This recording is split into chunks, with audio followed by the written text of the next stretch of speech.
All right, folks, welcome. There may be some laming here. There's been quite a bit of laming in this tournament because the wins have mattered for so much. So I'm just fast forwarding as we do the intro. And yeah, it does look like the youngster Sebastian is looking out to see if he can steal one of Viper's boards. We have Sebastian in the blue. Sebastian, up-and-coming talent. You normally say that when you feel like someone maybe isn't at the top. I think it's fair to say he is here now. He has arrived. This will be, at the very least, another top 8 performance from him in a big event. He has a lot of skills. He took down Viper's teammate and friend Tato in the previous rounds.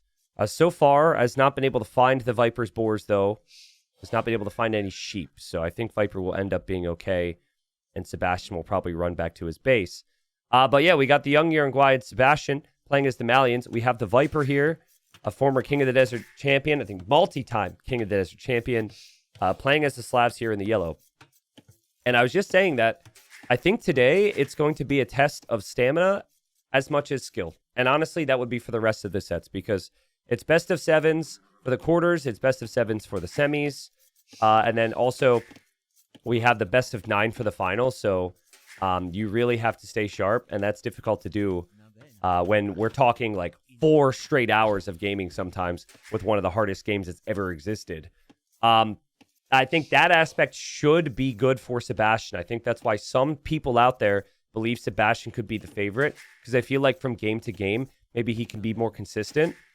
I still feel like in terms of the overall heights of talent, of strength, I do feel as though Viper is on top. I think he's really good if he's locked in.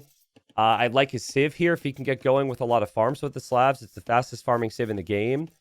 But my question with Viper sometimes is he going to be playing through aggression? I feel at times maybe he can be a little bit too greedy. And Sebastian punishes greed really well. Sebastian always has a nice amount of military units to back up everything he goes for. So that's kind of my intro. Thanks again, everyone, for watching. Another big shout out to Mem. You can see at the bottom right there on screen.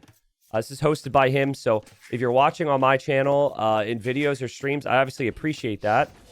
But another reminder, either now, later, whenever you find the time, give him some thanks. If you're sitting on a Prime sub, drop it over there over the next couple days. Just give the man some love because it's been a good event so far.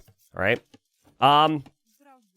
So Viper, I was curious on how he was going to open here because while you are the fastest farming Civ in the game, there is some flexibility to go for man-at-arms with the Slavs. And so I like it because you get arson for free, and I feel like being able to apply some pressure against the houses and whatnot is always nice, but the man-at-arm build delays farms. So if you wanted to really spam the farms, typically you're not going to go for man-at-arms. So you kind of have that choice. Option 1, you can utilize the man-at-arms to apply pressure, but then that, limits the farming spam, which you want, which is option 2. And then you're also playing into range units, which range units is not the thing that you would love to have with the Slavs. They do lack bracer long-term. So the reason we haven't seen Slavs picked a lot is I think because of some of these bonuses not flowing together super nicely. But yeah, also maybe because the scout opening is something that players haven't been feeling as comfortable with. So all that stuff ties in. Viper's going to go for man-at-arms, though. Sebastian will see the barracks. Viper's got a nice back gold to work with. Sebastian's got a really nice map as well. I actually think I prefer Sebastian's map because the berries and the woodline and the gold are all tucked away towards the back. This isn't a map that is like horrible for either player, though. This shouldn't really be a big conversation on the maps. Sebastian saw the barracks, so he was expecting man-at-arms from the Viper. And Viper has located his opponent's base. He knows where he's coming from, and he will aim to push in just one extra deer here. I notice Viper didn't actually push a lot. He had an opportunity to. I don't think he actually pushed that many deer. And now he's hoping to get this extra one, but Sebastian's going to be in Feudal Age a little bit faster, and Sebastian delays that. So already, I mean, Viper will definitely not have horse collar for these farms. There's no doubt about that. But I'm even wondering, will Viper even be able to get man-at-arms? I'm not sure what happened there. Viper must have spent a lot of time scouting. It's kind of something you expect is for him to have enough food to at least get man-at-arms. It's right at the edge here of being able to or not being able to. So yeah, now Viper's scout was not really scouting to see what Sebastian's up to. And Sebastian knows this is coming. He's experienced. He knows about that barracks. Viper is now moving out without scouting intel, so he's hoping that Sebastian wouldn't have noticed. Notice Viper doesn't have the food to get double bid-axe right now. That'll eventually come, but he has to remember that. And Sebastian expected this the whole way through. And Sebastian's already on archers right now. So yeah, Sebastian loves to play with archers. You very rarely see Sebastian make melee units. He'll make archers. If the opponent makes skirms, he'll add some siege maybe. Or he'll add his own skirms. You will see him on cav from time to time, but that is something I noticed with his style. So far, so good for Sebastian. He's at least held this off. Berries are protected. Gold's protected. So it's not bad. You don't really need to move out with your villagers now. You can just farm underneath the TC. Over here, Viper with some quick walls. Will Viper rely on the quick walls today? Or will he just use the quick walls on the back of some good play? I mean, sometimes he relies on them too much. That is really good for Viper. I think it is worth it for him to try and just hit that archer right now. There's obviously the spearman there, but oh man, if that was 5 HP, he might do it. You actually need 2 hits to kill the 6 HP archer. But it has been a lot of reacting for Sebastian so far, which is not necessarily what you want, but he's keeping the units back here. And then we have the walls this way. Viper still doesn't have double bid-axe. His farm should be feeling pretty good right now. But if you don't get horse collar with the Slavs, then your farms do expire sometimes in Feudal Age. It kind of hurts you that your farms move that quick. But to be clear, because I know there's a lot of viewers out there who are obsessed with the horse collar upgrade, you just cannot get horse collar on the back of a man-at-arm build. You just can't. Not easily. You'd have to be Mongols or something crazy. And then you delay your range, and there's just other downsides. This Viper, he snipes the archer. That's really good. Think about what has happened so far. Sebastian has only reacted. Sebastian's army has never moved forward. Viper's been able to relax. And Viper's scout may be able to get away here too. Sebastian actually looking for that though. Viper microing the weak man-at-arm back. Viper gets another hit in there. But his man-at-arms are going to die. And Viper will follow this up with some ranged units eventually. But yeah, for Viper, I think just full walling ahead of time is what he has failed to do at times. That's something that he should be working towards. I feel like he could go for the circular wall. He could maybe full wall this way. Usually what the Malians are going to do, and here comes Viper with the Spearman, and ooh, he gets a nice hit there. Usually what the Malians want to do now is they want to drop the market. Is that Malian gold mining, combined with the fact that their university upgrades are really fast, it just feels, it's two things that make you just want to rush to Castle Age as quickly as possible and take advantage there. Sebastian's scout was forward, saw the flag on the range from Viper. So he doesn't really have a gauge on how much army Viper has. He might not be expecting Viper to make a lot here, because sometimes players will just sit back with 1 or 2 skirms when they have that much map control. Sebastian's actually dropping a stable, so he's definitely aware that skirms could be coming forward.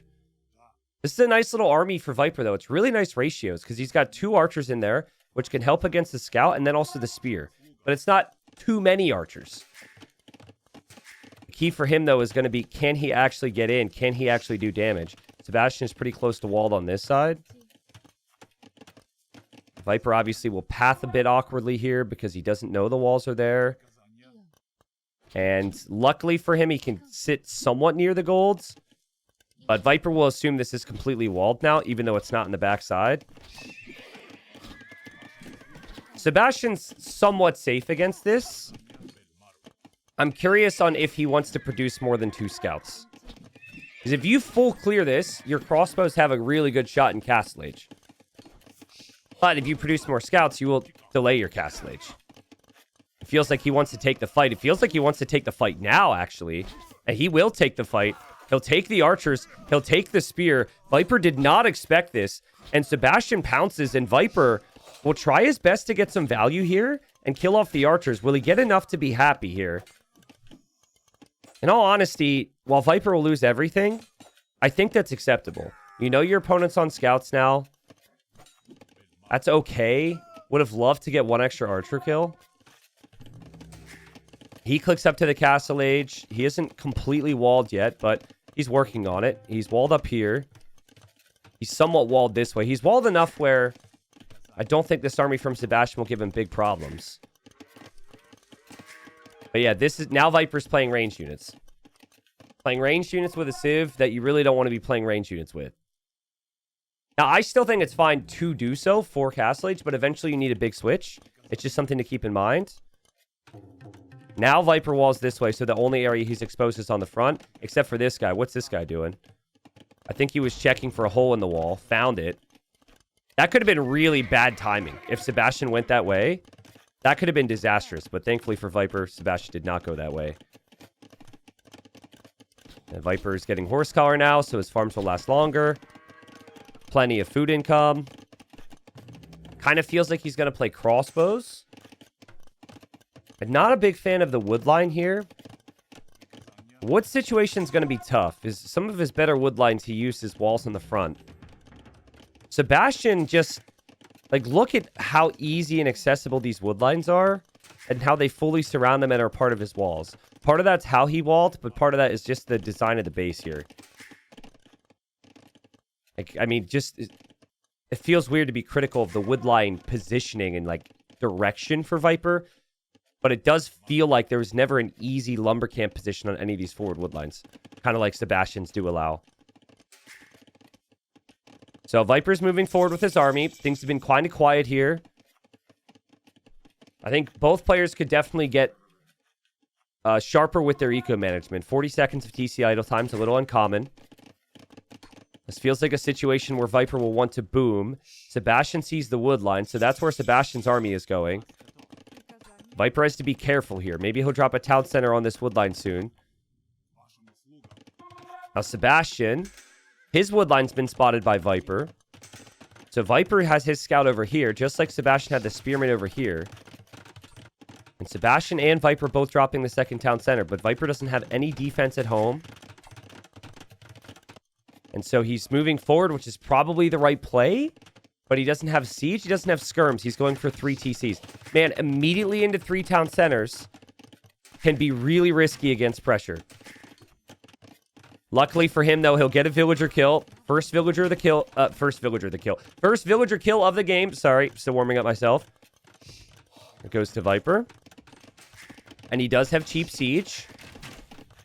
And he does have this wood line over here. So maybe he drops the siege workshop now. Siege workshop's on the way up. Sebastian trying to run through with the scouts. He'll get back there. He'll be able to see what Viper's up to, but there should be a lot of idle time for Viper right now. Whereas Sebastian can just make crossbows to deal with this. Sebastian's actually in a state to make more army. Like I said, the difference between the two is Sebastian's always consistently staying on big army numbers. Look at Viper's eco right now. This is an eco where if he had a market to balance things out, things would be looking a whole lot better for him. He could maybe get there, but we have a bunch of vills standing around. These are 5 of my Twitch viewers right now who are supposed to be working. We got farms that have been abandoned here. What are those? Some support tickets that aren't being responded to in timely fashion because you guys are currently watching this? Is that what that is? I still think Viper's going to be fine here. I still think he's done some damage. He's actually taking a pretty solid trade here, considering he doesn't have ballistics. So he hasn't invested as much as Sebastian into the attacks. And now Viper can start to stabilize a little bit. I think if Viper can get to big farm numbers, then he can make a big switch into knights. Sebastian is going to pressure, though, from this hill. This is a really big position to pressure. Initially, he was going to pressure here. But then he deleted the siege workshop, which Viper could actually spot. What just happened there? What killed Viper? Oh, the crossbow did. Okay. It's nice that Sebastian has an eye on what Viper has back here. So he knows that Viper's got gold and stone.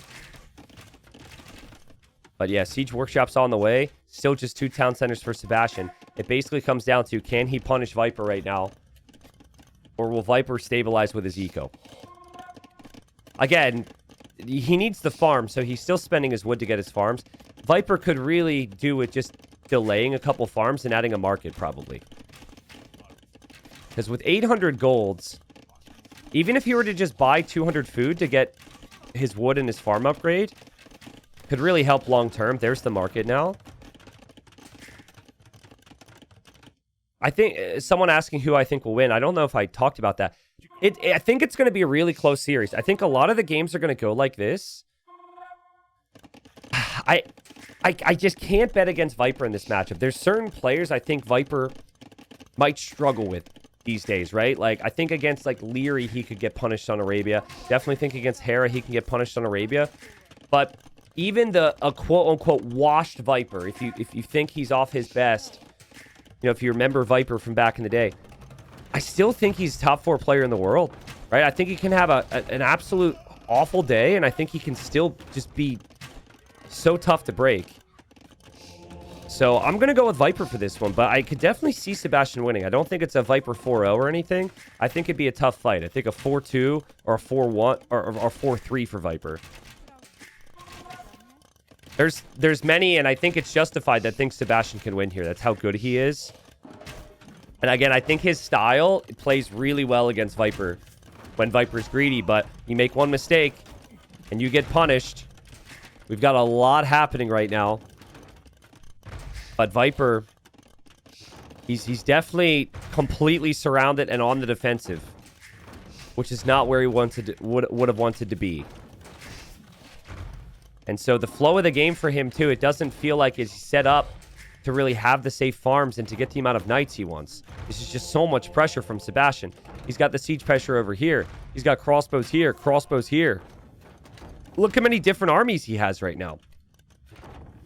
He's insane. He's dropping his 3rd town center. He might take one of Viper's down if Viper doesn't hit a shot. But here's the quality of Sebastian. He'll notice this. Watch this. Ready? He'll notice this.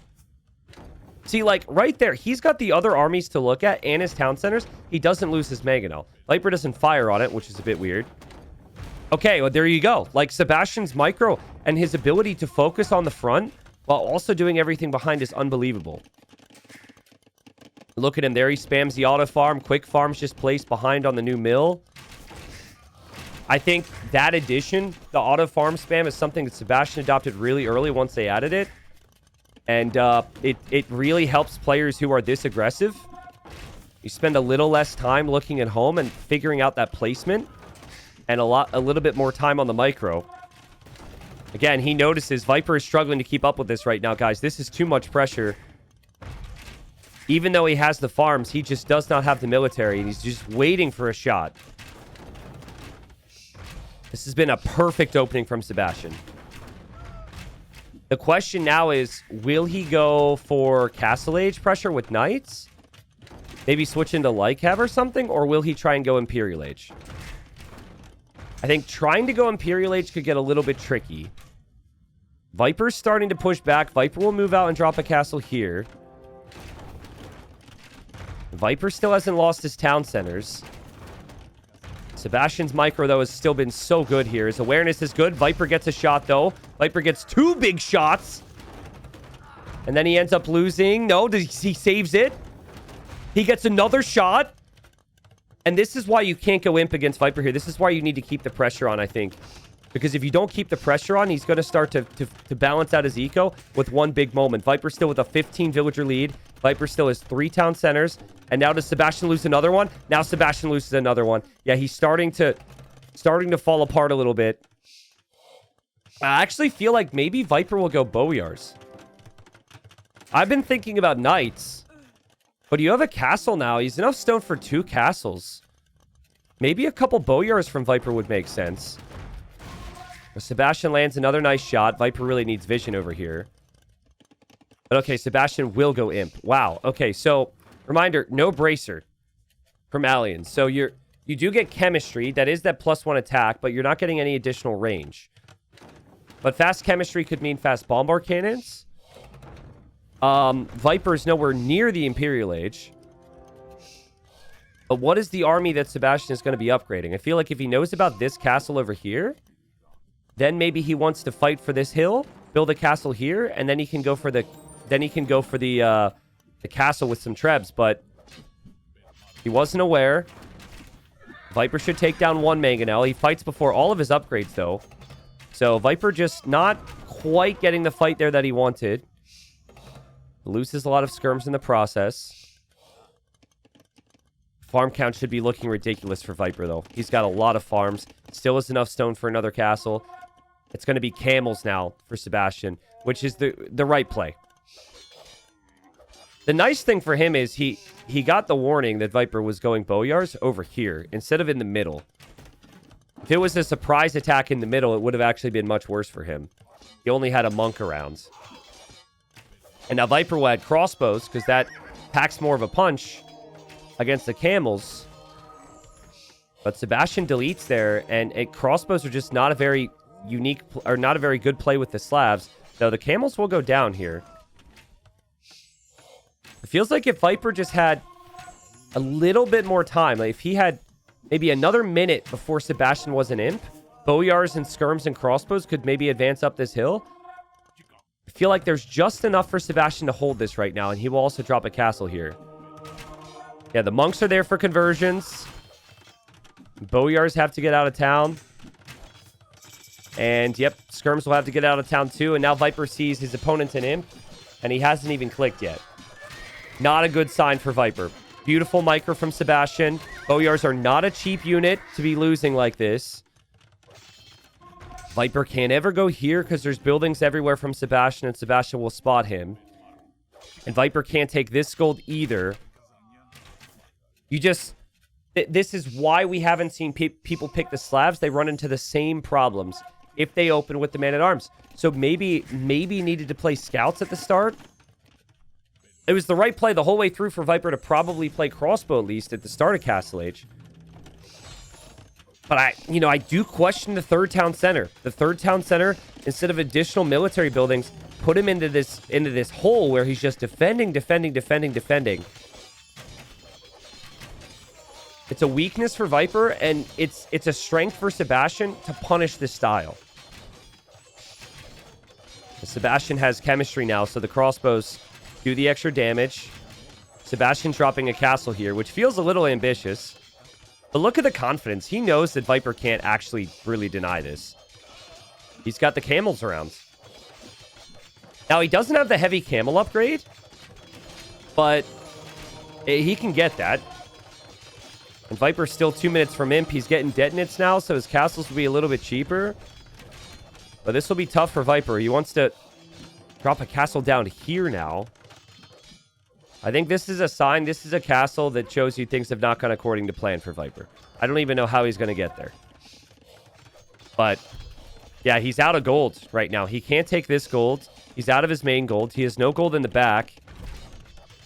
And without gold, he will have some problems. Sebastian has just properly taken the map from the Viper. He has held the map. He's kind of played that ideal Arabia style. You make army, you consistently keep making army while also adding eco. Take map control first and then add town centers. And for Viper, he just cannot get the map back. He is without gold. He's thinking about his tech tree. He wants to try infantry ram. It's pretty much the only thing he could try against this. But it is so tough when there can be camels out there. There's already hand cannons out too.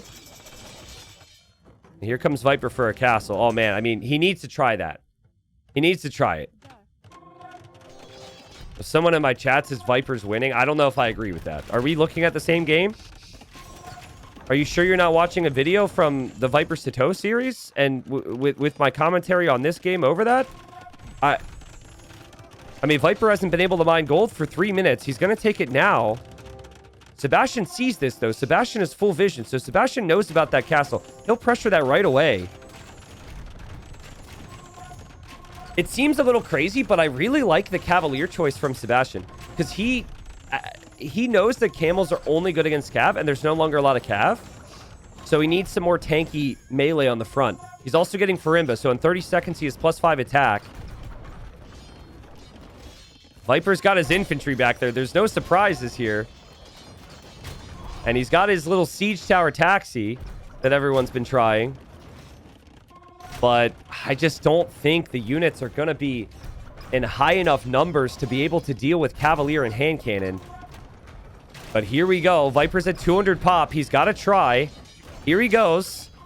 Two-handed swordsman and pikeman.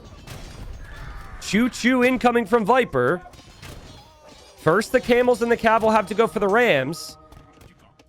The siege tower is the strongest thing here, though, because it's so freaking fast, but it's still going to go down. And once it goes down, once the protection of the siege is gone, the melee units are just going to eat. The rams can't make it up the hill. The rams aren't siege ram. And Viper, he gains access to this gold. I'm sure he's about to be pushed off this as well. And Viper taps out and calls it GG. Again, that was... I'm glad I explained the Dark Age as I did. It was honestly for Viper a tale of the opening. I think the Man-at-Arms opening, you want to get a little bit more value with the slabs because the follow-up is so tricky. If you go for scouts at least and snag horse collar, feels a bit more natural to maybe play knight and skirmisher. But I think having to play crossbow is an issue because your bonuses don't really flow that direction. And early Castle Age, when Viper just dropped that third town center, just kind of knew he's going to have so little army. Sebastian goes army first, then TCs. Viper goes TC first with just that little bit of army. And great players can punish that. And that's exactly what Sebastian did. The Siege Workshop was perfect. The pressuring on this side was perfect. Took Viper so long to eventually get out of that hole. And yeah, Viper's like res collected started to rise. He ended up getting the farm count. But by the time he got the farm count, he didn't have the gold. He didn't have the map. Maybe if he had a safe gold in the back. If he has a safe gold in the back, maybe you can play that way. But yeah, Viper just needs to fight with a little bit more map control. So I just love this, guys. Like, so Viper is such a legend, right? And so Sebastian, when asked about this, he was like, so he was asked and he was like, and then Mem said, how are you going to take on a legend like the Viper? And Sebastian was thinking about it. And then he's like, oh, and he kind of got nervous for a second. Then he was like, thanks for reminding me, of the legend part. I don't know if he was trying to make a joke, but I feel like he was purely thinking on what type of skills does my opponent have? What's my style? What's his style? And he felt like Viper is beatable. And then it clicked in that it was Viper that he felt he could take. And then the nerves came in. But I think he's right. I think his style is good against Viper. So good start, man. So Viper goes Georgians now. And it'll be Georgians against the Wu. So another Civ where I would expect Sebastian to want to play some archers in the mid game.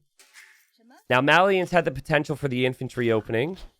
He didn't end up doing it because he thought Viper would maybe open with the Man-at-Arms, and he was right. But I think here Sebastian should try to open Man-at-Arms to pressure early. The Wu bonuses are just made for that. You get additional food once you make the military buildings. Their infantry also regenerates. So, map looks pretty good for both. Once again, maybe Viper's worse off with the wood lines just because there's not as many around. But he's got a back gold, back stone. I think it's a pretty even matchup. But this is a matchup where Viper definitely has the edge with the Feudal Age times and thus the aggression. Starting with that free meal cart means you don't have to have villagers on wood for a while. You can delay that. And then you don't even have to spend the wood for a lumber camp, right? So now I wonder if it's Viper's turn. Maybe Viper wants to open archers here. Because Wu pretty clearly are going to go Man-at-Arms. What are you guys expecting in early Castle Age from Viper? Do you think we're going to see big army play? And a little bit of eco? Or do you think he's going to go full greed with the churches for the work rate and TCs everywhere? I'm trying to envision this. I would not be surprised if Viper just plays full church defensive eco around his base. And I just don't think I think you can go for the army first. I think you could play double archer range, double stable, then the church, Like, if I were to try and learn from a player's style these days, I might look at Sebastian's style for Arabia, right? It's just such a nice mix of the army first and eco later. Almost every single game. Any matchup, he always finds a way. It's super cool. Yeah, I just don't... Like, I know that Viper's known for the greed. I just don't think he has to play that greedy. The previous game, I think he fell into that. It wasn't his plan. We'll see what happens here. Thank you, Dumped, for the 2 months. He says, ad-free experience. Yes, it is, man. Thank you. Thank you, Bambus. Bambus for the 2 months. Lakuch, welcome. He says, bonjour, T90. Sorry, how do I say I can't speak French? Thank you. Skift, appreciate it. Welcome back. Dr. Wildy, thanks again. The T90, it's Viper, man. The default is greed. The instinct is greed. The habit is greed. Old habits die hard. See, I would argue, I would make an argument that Viper wasn't always this greedy. There was a time where Viper was able to find more killer timings, similar to Sebastian and similar to others. And I think at a certain point, things started to shift a little bit. And he started to default in towards the greed.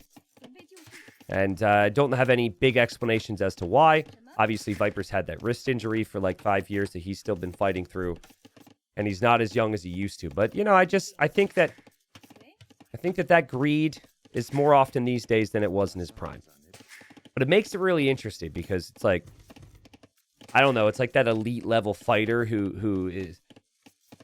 I'm not a boxing guy. It wasn't like Floyd Mayweather known for his defense, right?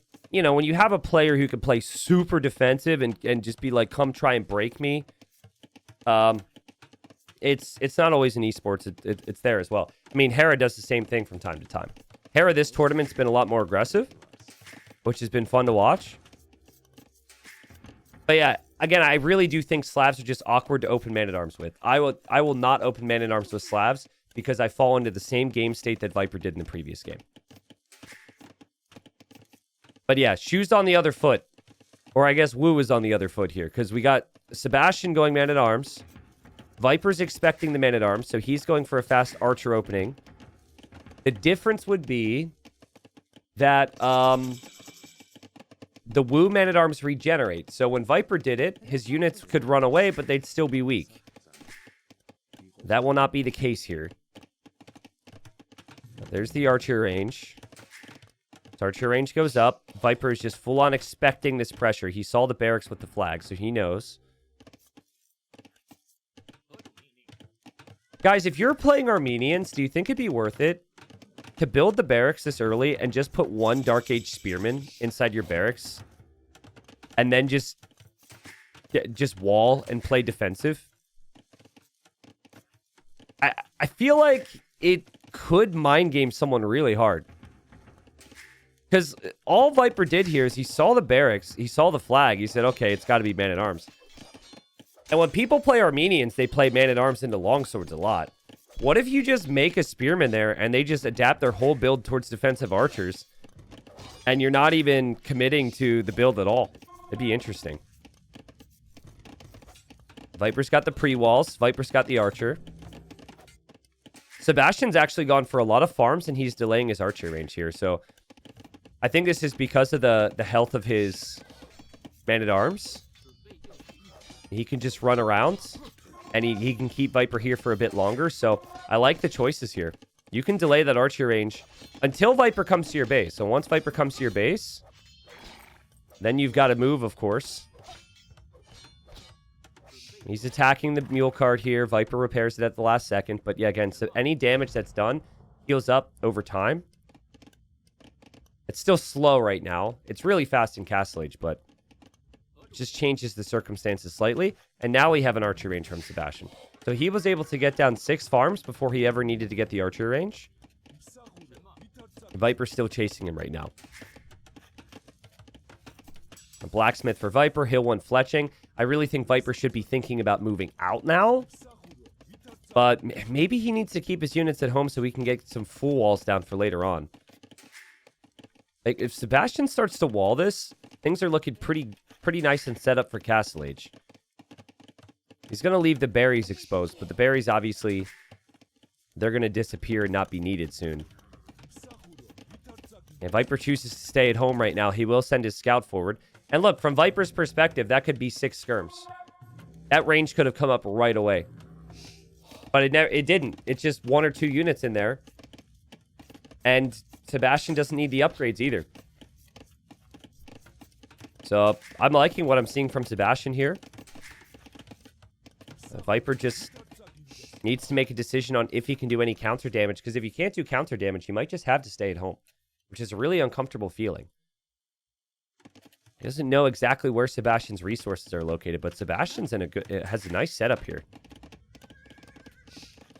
And it's a fresh group of men-at-arms now. They've been healed up. So they're all good to go, man. I think Viper needs to fight for some walls now. That's essentially what you're fighting for. You hold this position with your army, and then you wall up a little bit. But he also needs to keep a super close eye on these skirms. If the skirms start to come forward, looks like they're about to, then he might need to drop a stable, and then he might need to go for scouts, just like Sebastian did against him. Market for Viper. So he chooses to go market. I don't think he expects any pressure from Sebastian. I think it's a good read. Sebastian is just greeting out, and he's hoping to hit Castle Age faster and maybe get to Jean Swordsman or something. So Viper's like, I know what you're doing, dude. This is just a distraction. You're not going to come move out and attack me at all. Finally, we have our first kill of the game. Viper shouldn't lose this scout. The scout regenerates with the Georgians. Slowly over time as well. But it's 2 HP a minute. The men-at-arms do 10 HP a minute. And then what's the Georgian bonus in Castle Age? 8. So 8 HP a minute in Castle, and then it's 20 HP a minute. There's a big difference. Here it's 2, 8, 14. And here it's 10, 20, 30. Obviously, infantry has bigger weaknesses than Cav do, but Viper still has a hole up here for later on. Viper's still hoping to use the market. He hasn't really done anything with it yet. But Sebastian's playing smooth. It's been a very, very passive man-at-arms type game, I guess. We really haven't seen a lot of damage done. I think it's because both players respect each other. Both players are so good. And now we have a second archer range from Sebastian. And here he goes. This is what he likes to do in Castle Age. What about Viper? What is Viper's plan in Castle Age? He's not making any more archers. He did kill the scout there, which is a nice find. We haven't seen a stable yet. We're seeing some walls. Here, Viper will see another range. And I think he should expect that this will be double range crossbowmen from Sebastian now. Has to be really careful here. The fact that he's moved out is crazy. But I don't think he had a full understanding on where the skirms were. And now armor is in for Sebastian, so Sebastian can run right in. Okay, Scout's got to come save the day for a little bit for Viper. The Scout should be able to. Nice save. Stable now from Viper. When you try and play skirm into crossbow like this, and Viper loses his Scout, but when you try and do this, you really don't have the biggest crossbow count. Which means Viper can play knights. He's also making a couple of his own skirmishers right now. He's also walling this way. There's also still a hole here, but I don't think that will matter.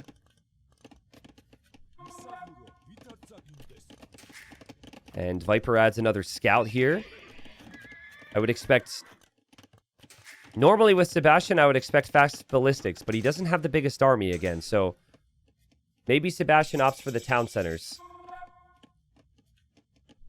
Viper in Castle Age, Sebastian in Castle Age, crossbowman's on the way. Scout from Viper needs to track what's happening here. He'll see 2 of the archers. And he'll catch a glimpse on the rest of the archers. That's not a comfortable feeling if you're Sebastian. You hate the fact that Viper spotted you there. And Viper keeps hovering around like he's comfortable and he's going to take the fight. It doesn't seem like Viper's worried at all. And that's because Viper has his army right here. And Viper will have elite skirmisher in a second. And honestly, it's only 4. But I think it's a good decision from Viper. He does drop the church here. The church will increase the work efficiency once the villagers are actually working. And a better job from Viper to not lose army control first. This is exactly what he needed to do in the previous game. He's now going for the university as well. So he's really respecting that he needs the army upgrades, but Sebastian will drop the second town center. Viper already has a monk out going for a relic right now. And he garrisons there. Well played. And now his skirms are chasing down the crossbows here. Also could be a good find. Man-at-arms are actually going to regenerate so fast now. And I think Sebastian knows Viper's going to go for this relic. That's crazy, man. That's crazy. Who knows if it leads to him killing that? But yeah, he's paying attention to those relics. He knows Viper will want them. He's also micring against the skirmishers here. So, you know, on one hand, I'm really happy that Viper is opting to upgrade his military because that was the weakness in the previous game. But on the other hand, he is getting ballistics for 3 skirmishers right now. And he just lost his monk to 2 man-at-arms. So think of the value here from Sebastian. Sebastian's just got these timings down perfectly here. And he's not been worried about these skirmishers because the skirmishers don't have high enough numbers. And so he's cooking pretty nicely here. 2 town centers. He's got the villager lead over Viper. Army count's looking pretty good for him. He'll know that Viper has ballistics now, though. So maybe he needs to get the heck out of here, but not bad. Now he needs a siege workshop. If Viper has skirms, with these upgrades, he would need siege. Or he'd need knights. He could actually add John Swordsman. Let's not forget about that. But Sebastian, he's more of a ranged unit player, like I said. And so he'll hope to get away. Might want to toss this man-at-arm into the skirms just to allow the crossbows home. And now Viper drops the second TC. I'd expect Viper to get quite a few relics behind this. I think he can get this one. No way, dude. No way. Sebastian had a couple units over here. He killed the monk. And now he's paying attention to that. That's just crazy that he's here with 2 units. I mean, maybe he's here to disrupt the wood line. Who knows? But that's a crazy little detail that he's on that right now.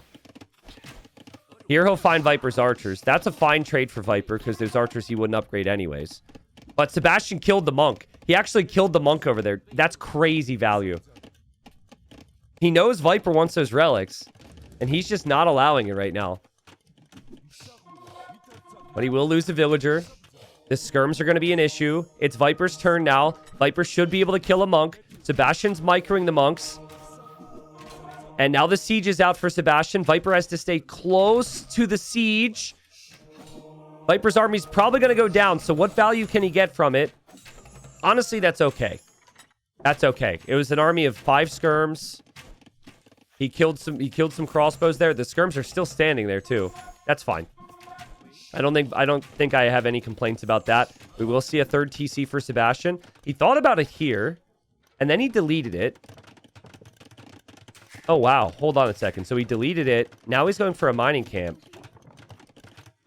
Interesting. So he instead seeded more farms and is just going to build a mining camp.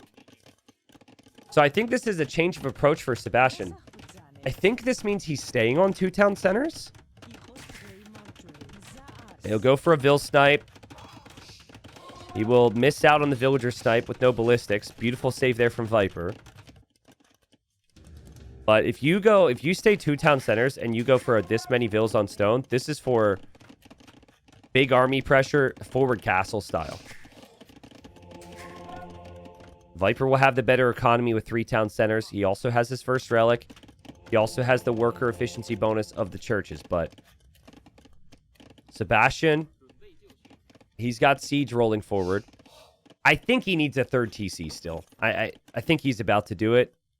Right here, if that tree wasn't there, he would place it on the other side, but the tree's blocking him. I wonder if he chops the tree first. Don't just place it there. Viper hoping for relics again, but no real vision on the map. He loses another monk. How many monks has Viper lost this game? Like 4? Maybe 4 or 5? He's on his 3 TCs. He has his siege. He's playing skirms. Skirms can be good against the crossbows. Sebastian sees the siege from Viper. Confidently runs at the siege. But he'll have to back away. And in the middle, Viper's just hoping for pickoffs on crossbows, but he can't find any. There's another man-at-arm around. We'll see if Viper loses another monk to that. Value destroyed is really close. A 2k value destroyed for both. Viper looking for the relics. Finds the man-at-arm. Feel like Sebastian's going to send more army over for that monk here in a second. But he's still focused here on the left. Vipers is correct in expecting this pressure through the middle. When that house is there, and that's where the siege workshop is, you always want to have your vision here. Man-at-arm gets converted. So I think that's now a Georgian man-at-arm that will regen. I think it should keep those traits. Oh, that was a great attack round from Viper. He knew the siege was there. Sebastian might not be able to get back home easily with this. With Viper's micro, we might see him take that down with his skirmishers even. Viper still with a lot of siege. Viper has a lot on food right now. 30 on food. Still feels like we were going to see a castle for Sebastian. He's dropping a stable now. I think stable units from Wu are very underrated. They're really strong. They get full blacksmith upgrades. And, I mean, it's the Heiguang. I think there's only 3 civs that get it, right? So you have the Wei. Wei's the strongest. Big shot. Viper dodges it. But then you have the Wu. Wu's solid. And then Shu, Cav is... That's where you lack bloodlines, and there it feels a little weak. Nice micro from Sebastian and Viper here. Wow. Viper gets the shot, though. Sebastian does, too. Can Viper get a kill? He almost does. Oh, come on. That's 1 HP. Okay, he gets it. Sebastian maybe could have saved that with the repair villager, but Viper pushing Sebastian back. Sebastian sneakily got 3 relics, though. Viper only with 2, and he was the one who built those churches much faster. It's a close game. Sebastian's on the way to the Imperial Age, guys. Crazy he's on the way to Imp. How? Eco is just so efficient for him. Worker efficiency last minute, 79% for Sebastian. 63% for Viper. Overall in the game, Sebastian 2% more worker efficiency. And that's just villagers being moved around the map and getting to those mule carts and farms. Viper's farmers just got placed. So we got a bunch of villagers that moved from here to here. That's why the last minute went down. But also early handcart for Sebastian. He maybe gets handcart earlier than any other player. I think the only other player that I would say gets it faster than him would be MBL. Viper with a big push, though. Viper coming forward for a castle. He has to be careful, though, because Sebastian has the crossbows moving this way. Sebastian doesn't have ballistics, though, so there's not a lot he can do about those vills. Viper doesn't have a lot of his monks here. He doesn't know about the Cav switch. The Cav is coming in with enough upgrades to take a fight against skirms. This could be really bad for the snake. Sebastian needs to deny this castle right now. Can he do it in time? He has his own siege coming from the other angle. He'll clear out the siege from Viper. His ranged units are going down, though. And he's building his own castle. But Viper's castle is already at 65%. Oh, that's a really good castle from Viper if it goes up. I think it will just go up. It will just complete. And Sebastian's castle is denied. Now, while that is good for Viper, and he is going to take down the siege even with his villagers. Wow, what a play. Sebastian can make traction trebs.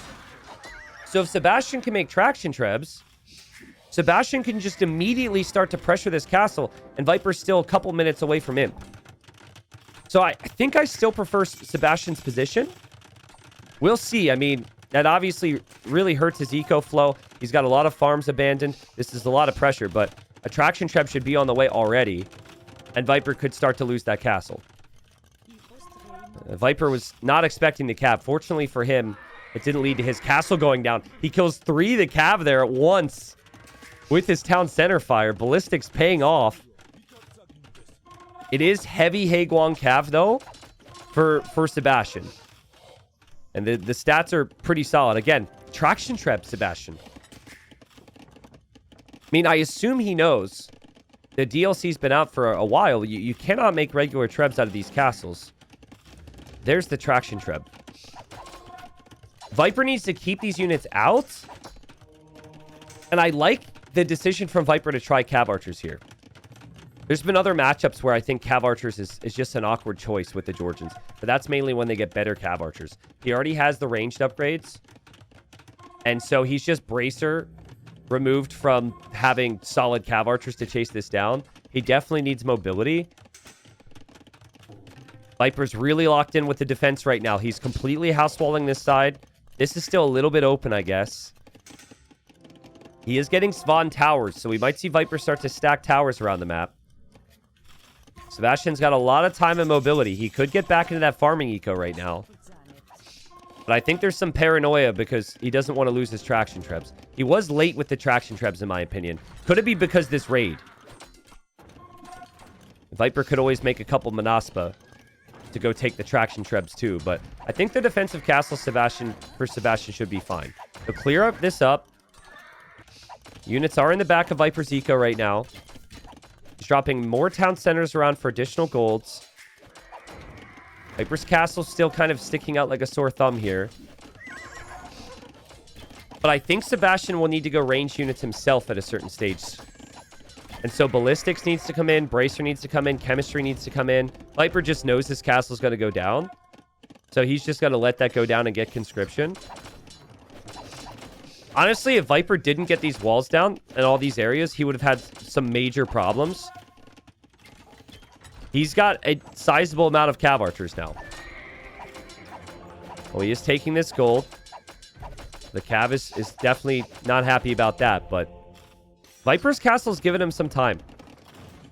Switching into Cav Archers in that situation normally is you get punished in some way, but the castle gave him a lot of time. I think this area will be key for the stones and gold. Sebastian keeping a close eye on it there. But man, guys, what a performance from Sebastian already. He's playing so good. And Viper's skirmishers go down. The issue for Viper now is the number one thing you want against Cav raids is defensive castles, right? So he lost his only castle. His archer ranges as well were placed in the middle. So those will start to go down. He's just chasing with these Cav archers. I think if he can get to 50 heavy CA with like 30, 40 hussars in front, he has the better comp. But getting there, he's losing the map. Little side raid here. Sebastian will notice. Sebastian has enough stone for 2 castles. Where does he choose to place his castles? He's also raiding over here now. What a game, guys. What a game. But yeah, that chaotic flow to Viper's transition was pretty evident by the castle timing. And now the archer ranges being in the middle, losing that production is painful. All Sebastian's production protected. Should be able to produce from it for some time here.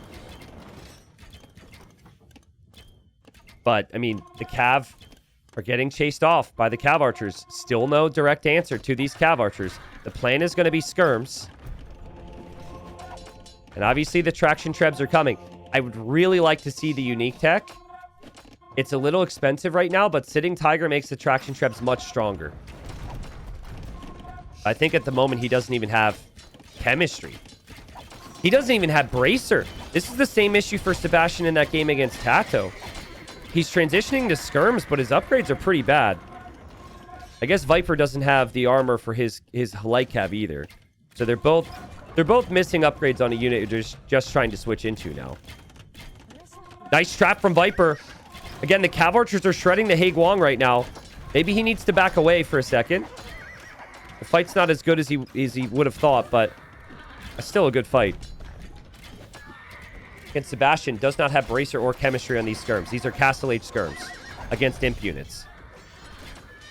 Viper's units are going to be imp units with the light cav in front soon because he'll have the armor. Traction trebs have to pull away. Big shot! Okay, I think he hit the tree. Bro hit the tree instead of the Cav archers. What? How unlucky can you get? I think maybe he hit one Cav archer. Okay, Sebastian's had units sitting here for a while. Remember that. He put these here like 3 or 4 minutes ago. He's been thinking about that. He also had taken Viper off of this gold. He's going to castle here. I'm wondering if he'll pressure that gold again. The traction trebs have been protected. And Sebastian's now realizing he didn't have the upgrades on the skirms. Sebastian really needs this gold here. That gold's still exposed. Viper wants a traction treb. He'll get it. But he's lost a lot of his archer ranges. He's lost a lot of his production buildings in general. Viper actually has only 2 archer ranges, guys. And he just has no wood. Losing archer ranges like that is so painful. I think the Georgian composition can be stronger if you get to heavy cav archer and you get the fully upgraded hussars. But it is so difficult to have the time to get there right now if you're Viper. I think heavy cav archer feels a long way off for him. But maybe it's worth idling and just waiting to try and max out there. I feel like if Viper was going to take a good fight, it would have been before these skirms had the better upgrades. He's having some issues now. Sebastian slowly breaking into his base. We got a raid from Viper. We got a raid from Viper. This is what hussars are meant for. He'll split up. This could add up. Viper's still waiting. He's still got a castle back here. He's still looking to max out. You'll see some cracks in the armor in the attack now for Sebastian because he's having to defend his base, and these hussars are everywhere back here. Really nice shot from Viper. You could see a couple hussars back here, and it just Sebastian will take losses he wouldn't have otherwise. Still, Viper's been able to get away with some of this gold. Sebastian will notice and raid that, though. Viper's gold on the left side feels pretty valuable for him right now. And if only Viper could get heavy cav archer. I feel like that's so necessary right now. But he just doesn't have enough resources for it. The fight seems pretty even there. The traction trebs aren't firing on anything. Viper just wants to reclaim that relic. Will he get a traction treb? He's so close. He got one. His hussars have been cleared up. For the most part anyways. But Viper does have the villager lead. Did lose more villagers over here as well. What a game. What a game. I want to see Sebastian switch to his own hussars at a certain stage. And he forgot his traction trebs. He'll lose them. Yeah, like, maybe he thinks the Georgian army is just better, and so he'll spend all of his gold on the Haiguang. But once the gold runs dry, you might just want to be on your own hussar. Viper ended up getting spawn towers. It does affect the castles, I guess. But, or it also affects the churches. So that's a good tech. Every time someone gets that, I'm expecting them to maybe actually go for towers. These churches are obnoxious to take down. They have crazy armor stats. They have good damage output. And Viper's holding. Wow. Why no Manaspa T90? I don't think the setup's there. You have 2 castles. That's not enough. I also think that you don't have the long-term golds to play Cav Archers and Manaspa. So normally you want 1 gold unit, and then you want the rest of your units to cost just food, or wood and food. So I think Viper's got the right idea there. The issue for Viper really is just lack of defensive castles. Excuse me. In a raiding game, because we have 3 castles for Sebastian, and he's still on stone. He's still camping that stone too. But again, like, at a certain stage, you might want to think about all your trash tags. Both players might want to consider Halb. And then in Sebastian's case, he might want to consider Hussar. Do they get Hussar, or is it just light cap? Yeah, they get Hussar. For now, though, the Haiguang are just way stronger than a Hussar. So he's winning the fights because of the strength of them. He might start to lose the fights if he just has generic Wu Hussars. Yeah, every so often, Sebastian's sending some more pressure in onto this gold. That has been such an issue for Viper. But Viper's still not dead yet. Viper at 180 pop. He's got a lot of farms cooked up around churches and castles back there. But it is this area that's the problem. What a game. What a crazy game. Heavy Cav Archer is 900 food, 500 gold. Yeah, but here, guys, if you cancel Hussar production, you can get there. You need to stall out for a moment with the Hussars. Now, you do that, and then you could not have the meat shield, and then you just die to the skirms. So in Viper's mind, he doesn't feel he can ever do it because he always needs the Hussars. So it's not like there's no logic to always spamming Hussars, but imagine if the main army he had was that much stronger. The extra HP and the extra attack could be really useful here. It's hard when you only have traction trebs in these messy games to protect them, because they don't do as much damage as regular trebs. So you need a bunch of them, and then the Hussars can just run in and snipe them. It's super annoying. But you know what else is annoying is Viper continually has to be in and out of these churches over here. Viper is 6 hours of idle time from being in churches. Sebastian has done such a nice job continually raiding. But again, like, maybe Viper just needs to sit for a second and wait for heavy CA. I think he might have canceled some stuff in queue. I think we'll see it. He'll get it now. I'm certain he'll do it. There it is. Now, I would want Sebastian to build a castle here first. Just protect this. This is the only area you've been efficiently raided by Viper. Protect this area. Okay, so that's the same logic. But then, if you have enough stone, you definitely want to castle this later. Just a little too far forward. For now, he just continues to raid Viper. So this is all about the Cav Archer count now. The Cav Archer and the Haig Wong. But, like, Sebastian's going to switch out of playing Haig Wong because he knows the gold is about to run dry. Viper's Cav Archers, once they're gone, he will have a really tough time making more of them. But they are deadly. And they will kill pretty much everything in sight except for the Haig Wong. Even the skirms they're pretty good against because the skirms lack final armor. This is why these castles are so important over here for Sebastian to help against the raids. He will get a couple kills, Viper. He'll also get a couple kills down here. But Halb is in. I saw the light cav upgrade, and yeah, Viper's cav archers are over here. He might get enough stone for another castle. Viper really needs one. Wow, what a game. This is such a crazy game. Nice job from Sebastian to realize the raids are happening. Better setup for Sebastian with the relics. He has one more relic than Viper, and he has better castle positions than Viper.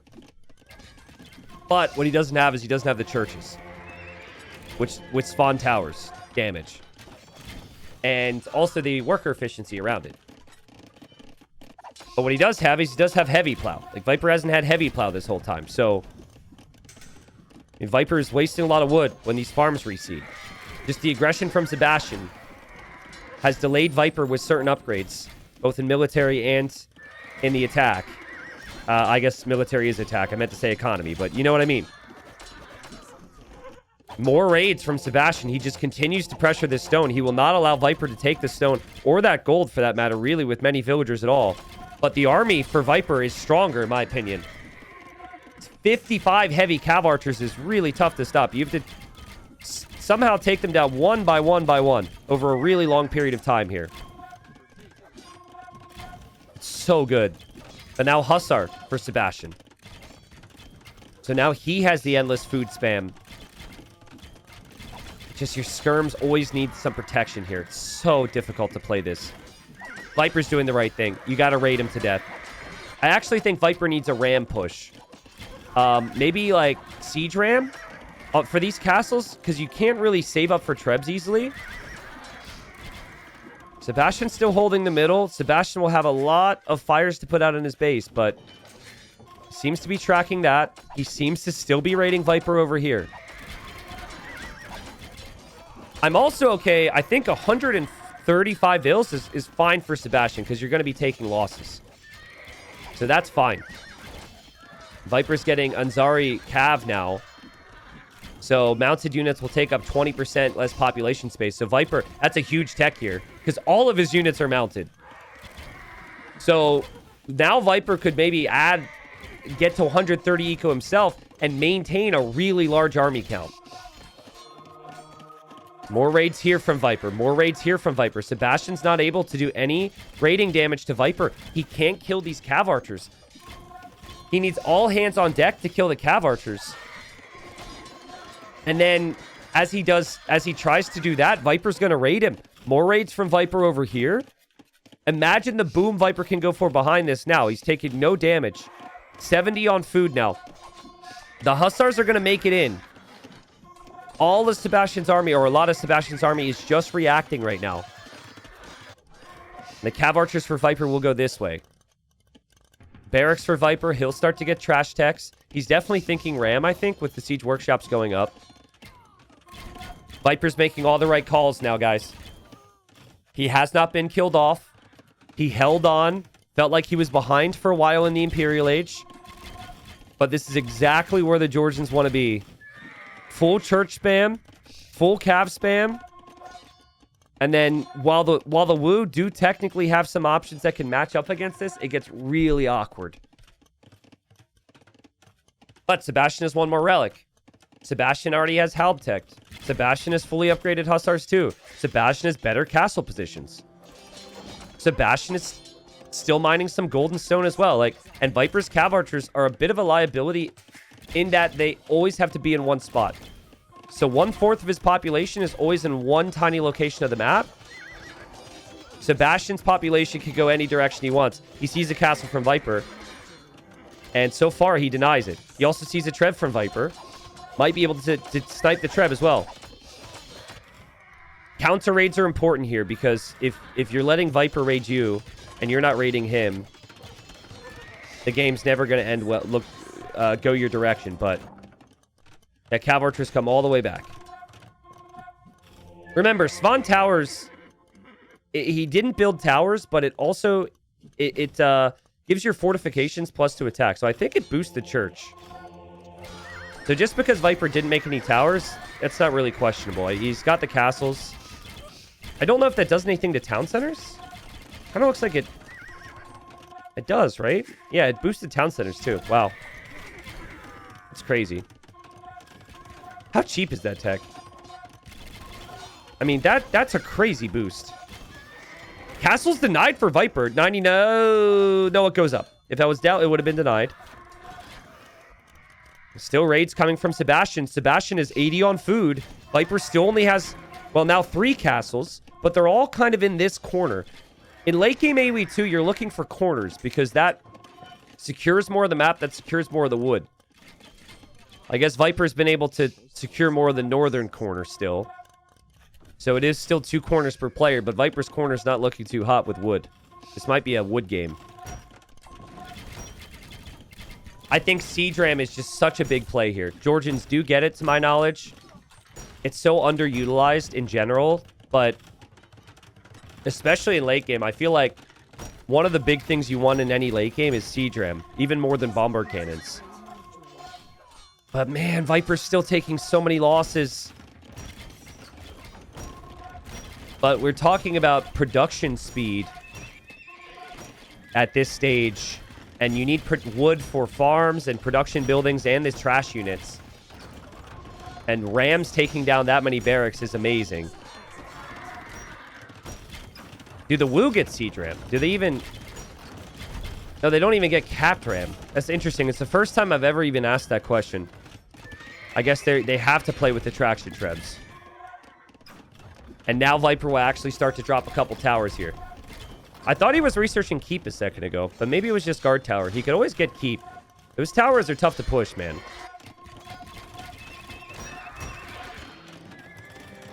Is Sebastian maybe going to take the north from Viper? I feel like he needs to take all of this from Viper if he's going to lose grounds here. They have to trade a position. Maybe Sebastian will push this back now in the middle. I guess maybe that's realistic than more realistic than taking the north. Crazy fight. Feels like Viper has to win this one. Can he do it? His trebuchet will survive. He's still taking down that castle. There's 45 Hussars in queue for Sebastian. Viper doesn't have the best unit queue right now, but his resources are still looking pretty good. He will lose the occasional villager back here, but that's okay for him. It's about the Cav Archers and the Rams now. It's about his castle now. Sebastian misses the opportunity for the Trev. He was close. He's repairing this castle. He'll go back there. I don't think he can get it. But Viper needs to save his castle too, man. Viper's castle might need to be repaired. He might need to turn around and go for the traction Trebs. Viper is church rushing right now. He's taking the wood lines there. He's dropping towers. Traction trebs are still firing. The units have died pretty quickly for Sebastian, though, against these towers and against these churches. And he doesn't have the army to protect. Viper will take 1. He will take 2. He will take 3. He'll take them all. He takes 5 traction trebs. He can fall back to his castle. Sebastian took the trebuchets from Viper, though. So Sebastian's castle's still staying up.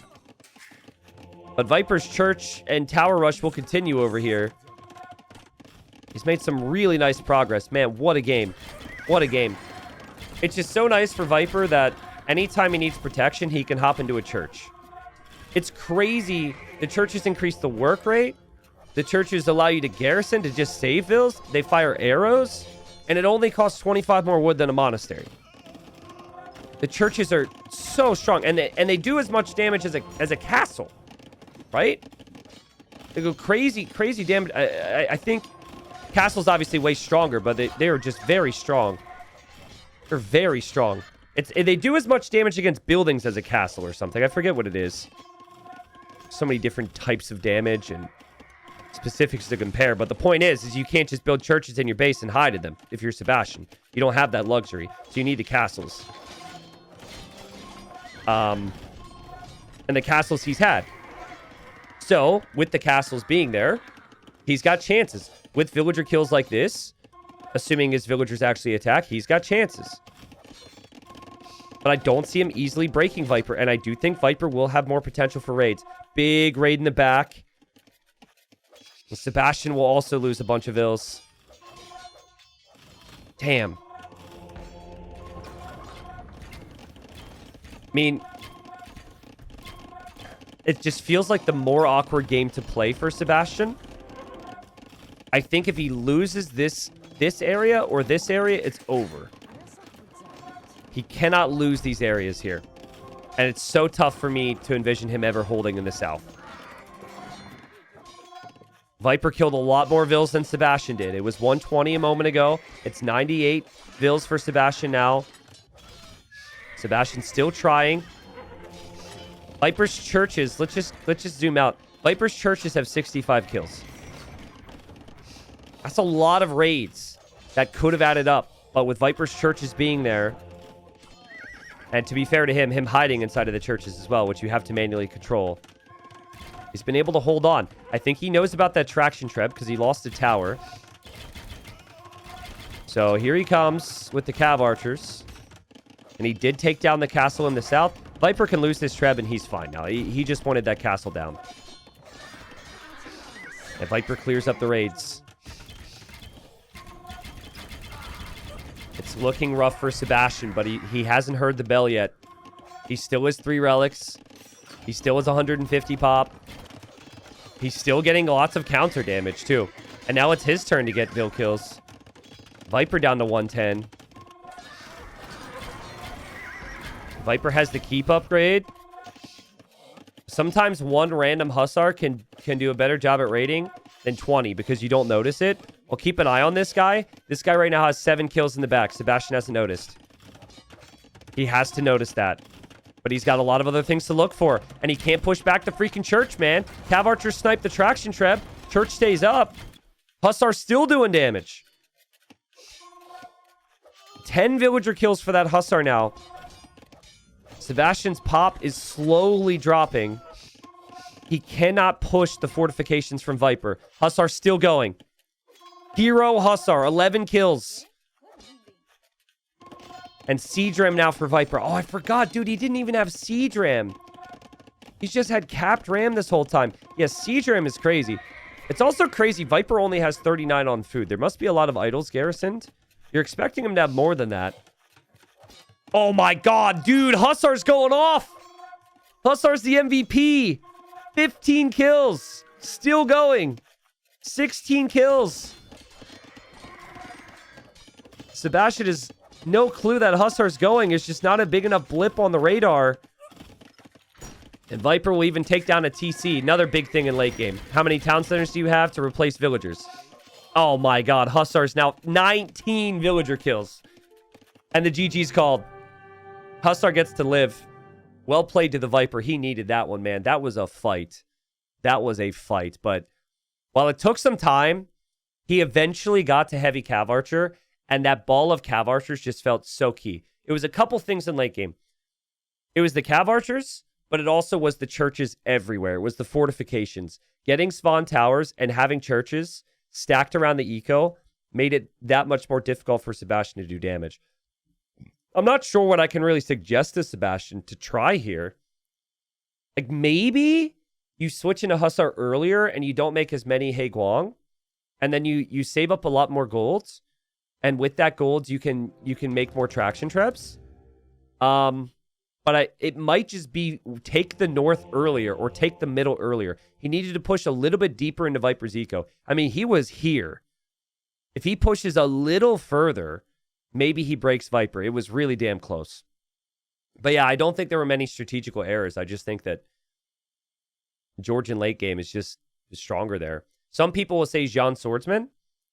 But I think Jean Swordsman don't have the strength needed either. So Fire Archer from the castle, probably a unit that will be somewhat overwhelming or underwhelming too. So Wu, maybe the better mid-game, maybe the better early imp. But Viper bought himself a lot of time. Cav Archer switch was perfect. As Sebastian had so much more food and so much more gold, just didn't end up mattering there. What a game for Viper. He was able to stabilize that one.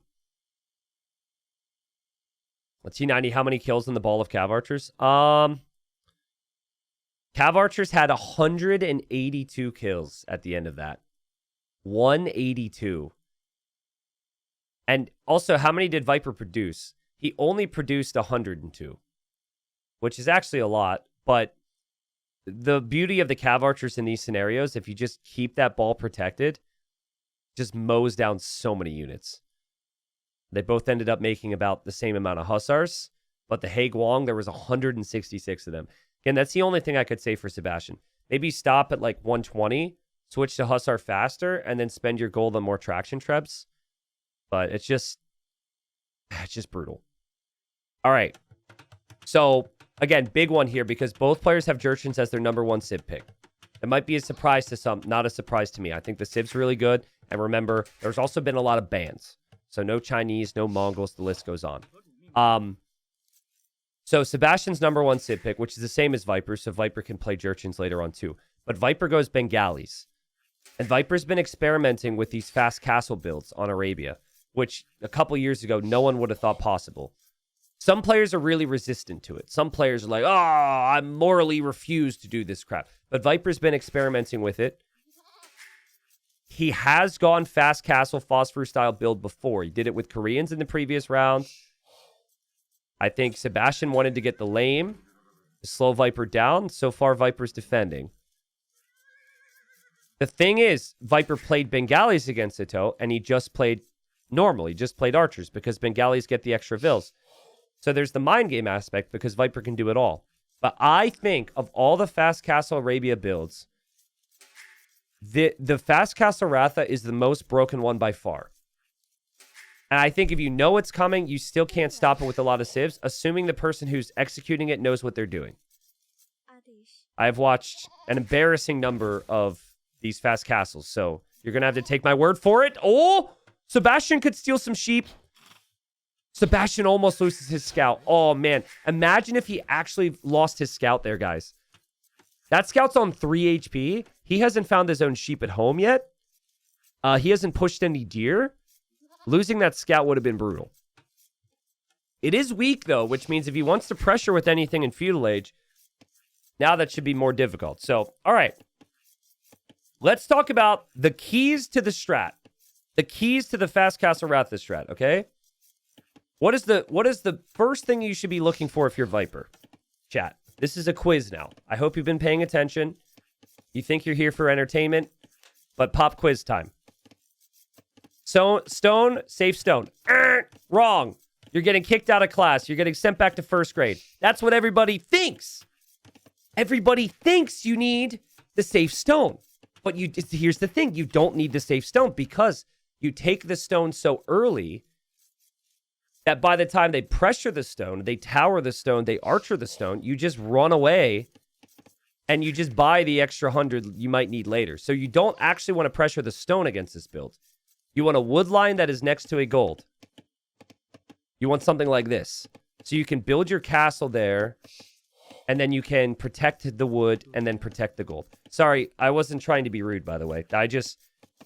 I wanted somebody in my chat to say stone, because that is the common thinking. It is not actually the stone I see as the key if you want to pressure it. Will Sebastian go fast castle? Does Sebastian have options? You know what I think you could try is you could, if you think it's unbeatable in Feudal Age, you could go fast castle Cav Archer with the Jurchens. That could be pretty good against the Ratha. I still can't confirm that Viper's actually doing it yet. But I think with the amount of deer here, with the fact that his opponent's scout is weak, yeah, and these walls, he's definitely doing it. So what Phosphor will do is he'll overload the berries. So you take the berries first, because the opponent will likely pressure the berries, and you save the sheep for later. And then you have like 5 to 6 on stone. The fastest we'll see Viper click up if he's doing this is 21 vills. But you could even add a few more, especially if you know your opponent's scout is weak. And Sebastian's going to go up to Feudal. Sebastian's scout will be on the way. Again, Sebastian's scout is weak. Viper is trying it, guys. Here we go. I think if there was a civ that had a chance to do this with scouts, it would be Jurchens. You have so much extra food left over underneath the TC. The extra attack speed is really nice. I think Viper is not doing the exact build here. There's aspects of it that are slightly different. Mainly the amount on stone. So actually pressuring the stone could be pretty decent. Normally you need to have like 5 or 6 on stone and account for the fact you could be pushed off it. But here we go. Sebastian will see the stone. Sebastian knows now. Sebastian killed Tato when he tried some random fast castle crap. That's probably what he called it. Random fast castle crap. Does he know about this one? It'd be really interesting if he pressures the stone. Viper has so many deer to push. Viper's got the walls around the wood and the golds. You do not mine gold for this. Your plan is to sell off some resources to get the gold to click Castle Age. Remember, when you arrive to Feudal and Castle, you get additional vills. Viper needs to idle the TC now. You do not produce any villagers, because you need all the food you can get. Here comes Sebastian. He's going for scouts from home. I think he wants to tower the stone.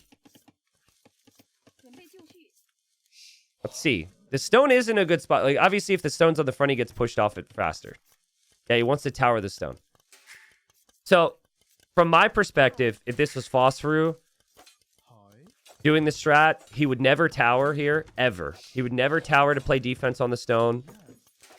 He usually would have more stone, but he would just pull the vills off. He'd go back to a straggler tree. He'd mark it. He'd buy the rest of it.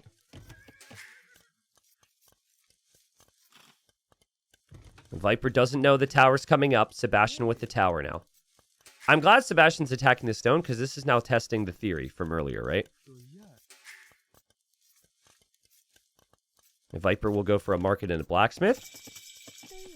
There's his market. There's his blacksmith. He should see the scouts. Tower's going to come up, and he will have to run immediately. And if Sebastian walls him, it's a problem. Viper needs to run. You need to run. He doesn't know the tower's there. Viper, why do you think there's vills here, though? Delete the mining camp. Run. Yeah. That could have been really bad for Viper. They actually have stone in their hands. But yeah, Viper reacts. Deleting the mining camp's fine. Just go back to the TC. And then your plan here is you're going to need to buy the rest of the stone. Which unfortunately for Viper, because he went to stone so late, means he needs to buy 200. Ooh, this could get rough. This could get rough. Sebastian sees these villagers now. The Viper needs to sell off the wood. And then he still can't... Okay, sells off the wood again. Now he's on the way up. So now the plan is to get a castle. But unfortunately for Viper, he was just a little late to stone. So you've got to buy a lot here. Now he's going to Vil fight this back. Is he trying to save these Vils? Is that why he's doing this? No, he's going to kill a villager, actually. Wow. Somehow Viper has not lost a villager yet. Sebastian doesn't exactly have a very healthy eco behind this. But he is... Did you see how much wood he had? He had 600 wood. And Sebastian's taking the straggler trees with the farm, and Viper steals it. Viper stole the farm. That was Sebastian's farm. He used the farm to delete the straggler tree, and Viper said, thanks, bro. I really need some food eco. That's hilarious. That's so funny. I've never seen that before. Okay. Viper just needs to buy the castle, but it's painful. He's going to have to buy so much. The only thing I could be critical of is he was a little late to stone. But maybe he wasn't expecting this much pressure. I mean, Sebastian's tower is about to go up. Viper needs to run. The choke point he's created for himself with the blacksmith is not ideal. But he's trying to save his Vils. He still hasn't lost one. He should lose at least one. Oh my god. Okay, she dies. Now can Viper get the castle? The Viper gets... This is over. Nothing can stop Ratha. It's over. It's GG. Viper won. There's no... Oh my god, that was risky. I don't think that you could stop this unit with Feudal Age units. It is so good. Let's see. Let's see. Viper traps the scouts. Sort of, kind of. He's also back here, hoping to stop the tower. Now, Viper's castle doesn't protect the wood line, which I think is a concern. It protects the gold. So where I was expecting to see the castle was right here, and then it can shoot down the tower. So I'm also not a big fan of the castle spot. So let's see, but Viper always has his market to buy resources. He can make Ratha have a ranged mode and a melee mode. But as Phosphor once told me, this is before anyone thought this unit was good. He said, Ratha OP, wood and gold knight. So it's 100 HP with 10 attack. It is basically a knight. It only costs wood and gold. I think Viper can just move wood lines if he really needs to. So I don't know what you do in Sebastian's shoes now. Like, you really struggle to stop this unit now. You have to wall, but if you wall, they can fire over top of your walls. And he's nowhere near the next stage. Viper will pick off the villagers as they try and run home. Viper currently is no lumber camp, but I guess he can just build the lumber camp here to take some wood. And the Ratha actually run through. Viper takes down the gate. And Viper's going to be in 17 minutes with 100 HP range/melee unit. Apparently my stream might have dropped for half a second. But Viper has played this against the #1 Civ from Sebastian. Yeah, guys, refresh. I don't know what happened, but I see everyone saying F. Just refresh. Sorry about that. If you missed anything, Viper ran underneath the TC here. Look how idle Sebastian's eco is. Sebastian has had to sacrifice all of his focus, all of his villager time just to trying to keep villagers alive. Smart from Viper 2 to research the armor upgrade, because it adds armor to the Ratha. But they also have crazy base armor. So an idea to potentially nerf this unit is to make them have to research all their armor upgrades and let them benefit from both sets of armor upgrades, so there's more investment to getting to these stats. But yeah, this is the most potent fast castle in the game. And Viper brings it to King of the Desert quarterfinal. And this is over, guys.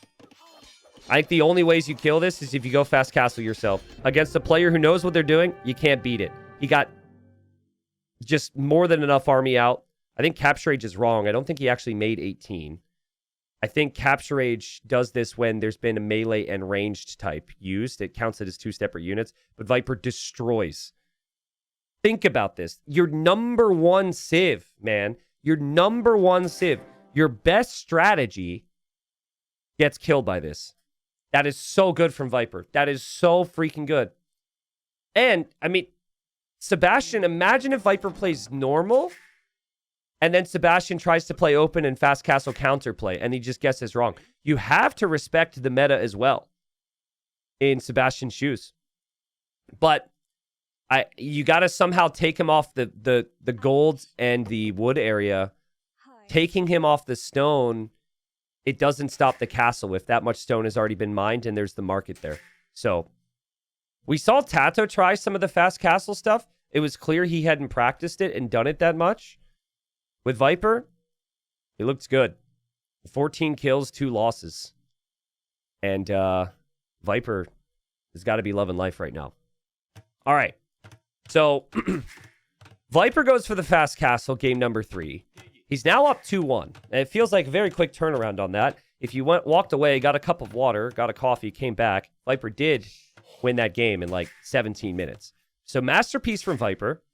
All the momentum that was apparently with Sebastian after the first game is just turned around on its head.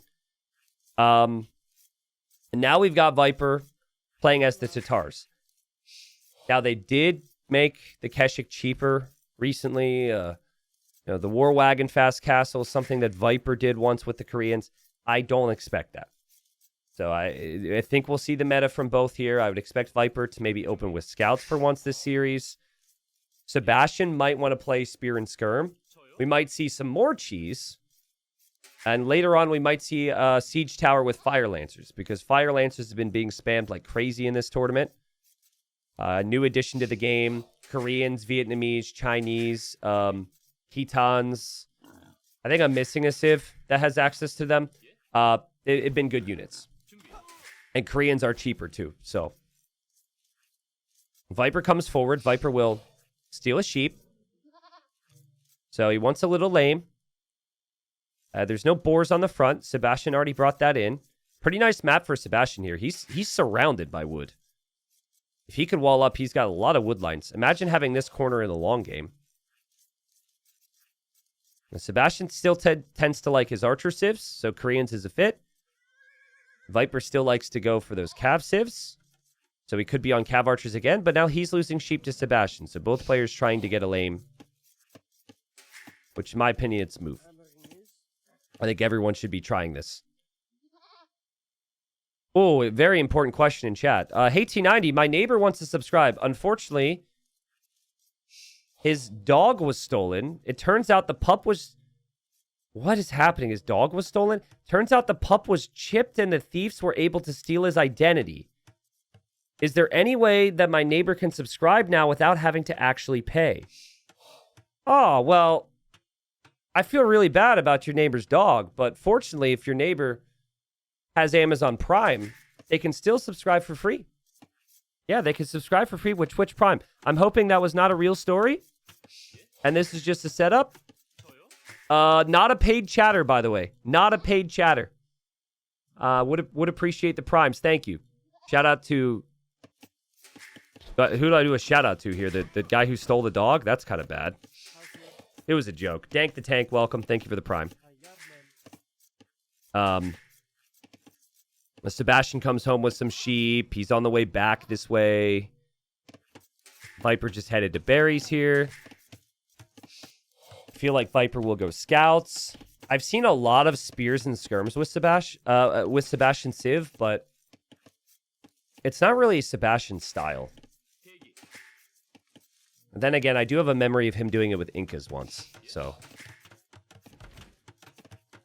T90, are there any paid chatters here? If so, how do I sign up? Yeah, you didn't get paid yet? Type a 1 in chat if you got your monthly paycheck in the mail. Are you kidding me? That's super weird. Hey, what are you guys here for free? Just to be entertained? You guys should have all got your checks. That's crazy. Contact the HR department and say that you're missing the funds, okay? Speak to the HR lady, and maybe she can help you out. Sorry about that. That's really weird.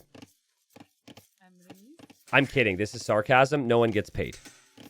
Well, I mean, the editors might be watching, so technically they get paid for that. But yeah, we're all here. We're all here having fun, right?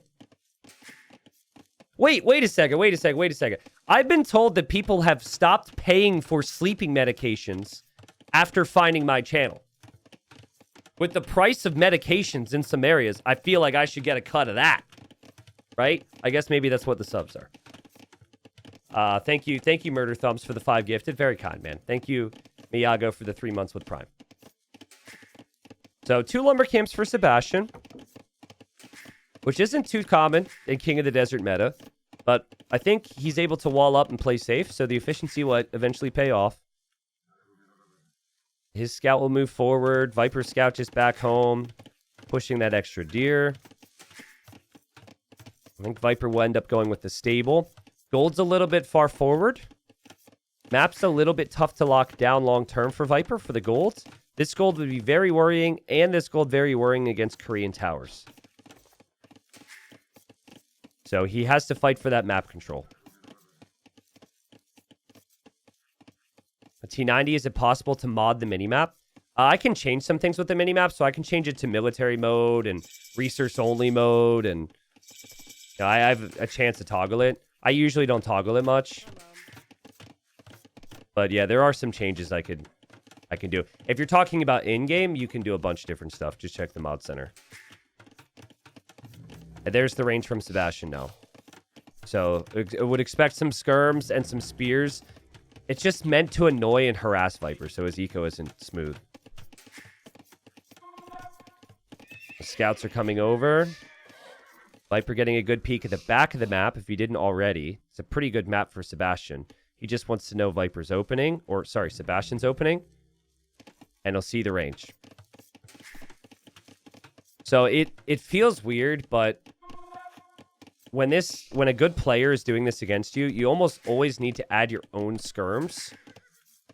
Going man-at-arms now is just not really that viable.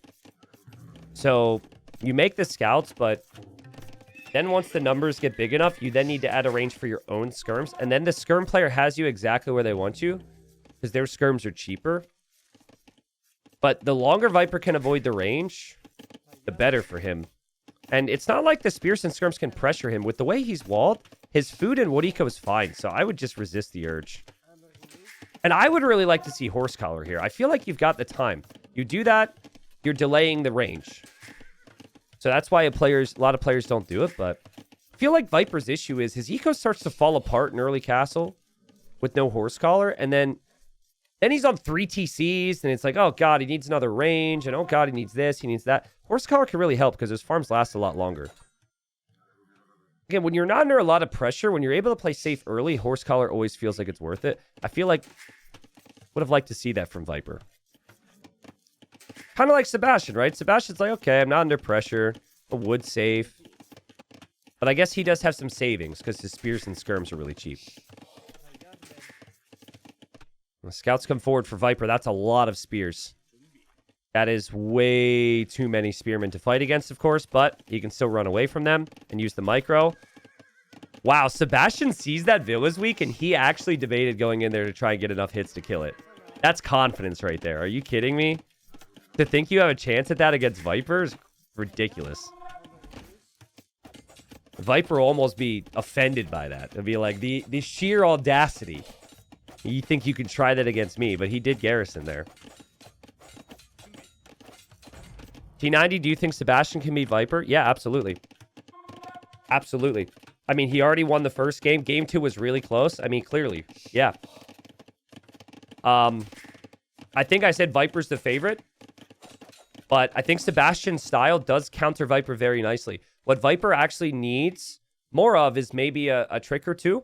Or those games that go super late. Like, if Viper isn't broken, if he gets his eco set up, his late game is one of the best. So game number 2 is a good example. It felt like he might have been able to lose that game in early Imperial Age, but he held on. So the wall's not easy to get down for Sebastian, but the gold is not pretty for Viper. The Viper has to come out here early and tower this. Sebastian did make a lot of army, though, and the army hasn't really done anything. And so Viper's scout's just looking for damage over here. Sebastian's not walled yet, so his army will just camp the walls.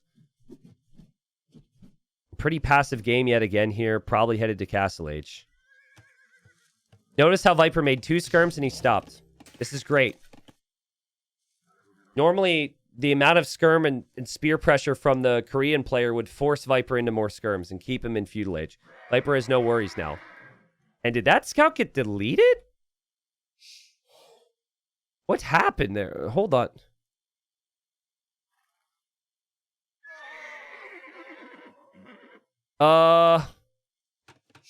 Someone get that scout a doctor. The scout just died.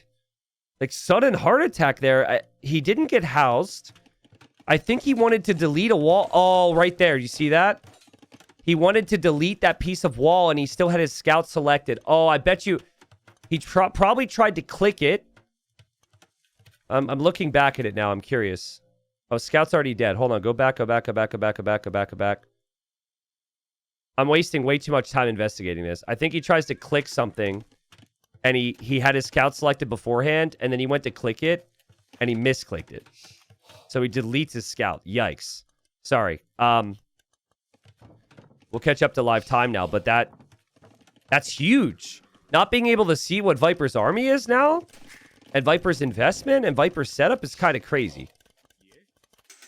And that obviously is something Viper will be aware of as well as we just speed up a little bit. And Viper probably got a chuckle there. He's laughing a little bit, seeing that. And now Viper can add skirms. So you click up to Castle Age, and now you add skirms. Problem is, you need to make 5 skirms to match Sebastian's skirm count, so it'll take some time.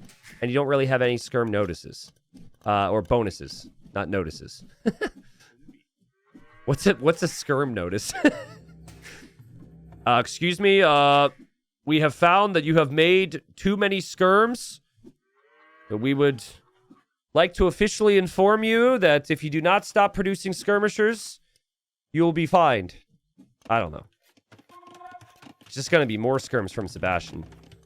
I'm still expecting some Fire Lancers, though. The Fire Lancers seem really strong. We've seen them a lot. Viper's base is open, too. Another archer range from Sebastian. Okay. So he's just going to play full skirm. The unit that the Tatars want to play here is Cav Archer. So big skirm numbers protects from that. You would never do this if your units weren't discounted, but the units are just so cheap for the Koreans.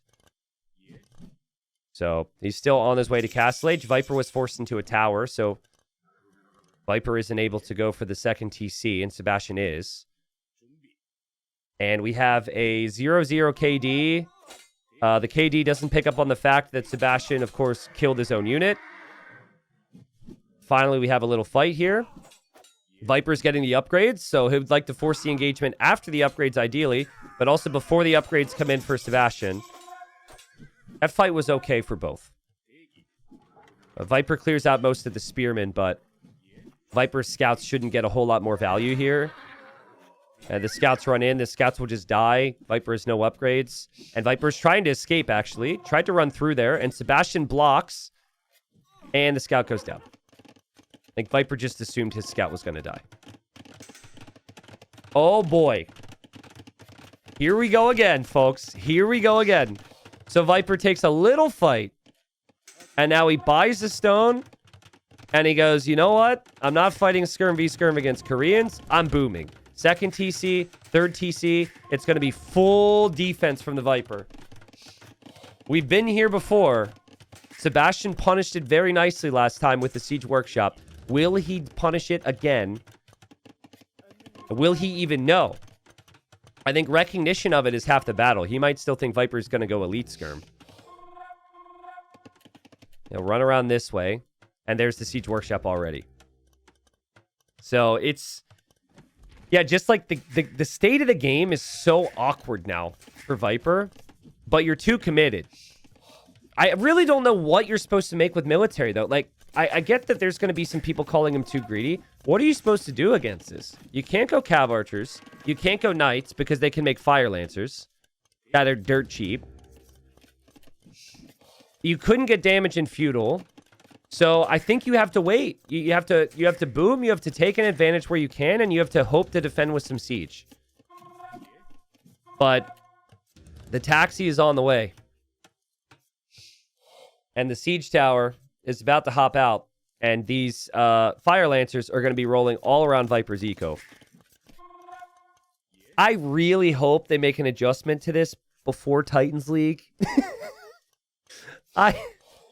Devs, if you're listening, I really don't want zooming siege towers and fire lancers in the next season of Titans League. I'm getting kind of sick of it, but it's really good. And so there he goes with the siege tower, and he's going to roll in. He gets in front, and he can just hop out. Bam. Insta-fire. Oh, big shot from Viper. Big shot from Viper on the skirms. You might not like it, but that's PKOE from Sebastian. He snipes a Mangonel. He loses 2 Lancers. His tower's still alive, and the units can get away. So that's still super worth it for Sebastian. It's just insane. It's insane how much strength you can have with such a tiny little cheesy attack. And it can be even stronger because the more units you put in there, the faster the tower is. T90 Taxi League? T90 Taxi League? Oh, that's funny. I mean, again, as we've seen it work, no shame to anyone who does it. Players should be playing to win here. And maybe it's a siege tower problem. Maybe it's a Lancer problem. There's a conversation to be had, but it is strong. It's really strong. Viper's efficiency is super low with his eco because his ecos had to be rebalanced and repositioned. But he is on stone and he's saving for a castle right now. He does have an 18 villager lead. And if he can build a castle and start to make Keshiks, maybe Keshik is the key. Keshik is a unit that Viper made before it was cool. Like a lot of things. Viper would, for a while there, would try and do things that play with civs or bonuses that were bad. And win with them anyways. Remember, Viper was like the OG player of Khmer before Khmer received their bonuses. I don't know what Sebastian's doing, though. The siege tower should just roll in to the siege. It shouldn't be waiting. Oh, God. Well, if he can't roll past, he can't get to the siege. Castle's on the way up. The rocket carts are back here for Sebastian. Viper might get this castle up, but I think he's going to lose his gold in the process. This is a crazy push from Sebastian. So Viper got the Vil lead. But at what cost, man? He'll lose his town center. He'll lose his gold. He does have the other gold back here. But he's just given up full and utter map control. I think Sebastian has been patient with this. He could have actually done more to go for the kill. He's been extremely patient. Big shot from Viper. I feel like Viper needs to sneak away or something. Like, try and run over here. Get out there. Unfortunately, the siege tower is going to be rolling into town. Which Sebastian really should be utilizing more. You could just roll right underneath the TC into the back. Feels like he's thinking of that now. And so there we go. Taxi time again. Out of the taxi. Back in the taxi. I'm dropping frames again. Tell me if we're back, please. I don't know what's happening here. I think we're going to be back here in a second. Yeah, weird. Internet, the ISP can't handle the taxi either. Sorry, guys. Taxi didn't end up denying the TC. Viper completes the town center. And the taxi's gone now. So with the taxi gone, all the units are going to die. Viper's actually kind of holding here against this shenanigans. He still needs to keep more his Vils alive, but the fact that he hasn't lost more is impressive. And Viper's Keshiks run in. Viper goes for the rocket cart. Viper will get the rocket cart. This is so well played from Viper. This is so well defended. This is such a tough push. To lose your starting town center, or not starting, but to lose that TC, to have to get to a castle and end up being okay here is really impressive. And guys, this has been all the pressure Sebastian can put out. Sebastian only has 6 on food right now and 47 on wood. So he will have to spend quite a bit of time trying to balance that, which means the micro will be more difficult. Feel like Viper's best unit is still probably Cav Archer. But super risky against the rocket carts. And Viper knows it. Viper is building a second university now. So some people go for 1 degree. Other people decide they want to stay in school and they go back to university. It's crazy.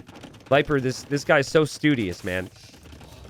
Impressive. He's gonna get his PhD in Tatarism here.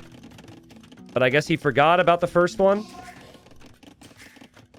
So he's got the second one now, just in case. Just in case he needs fast upgrades later on, he's got it.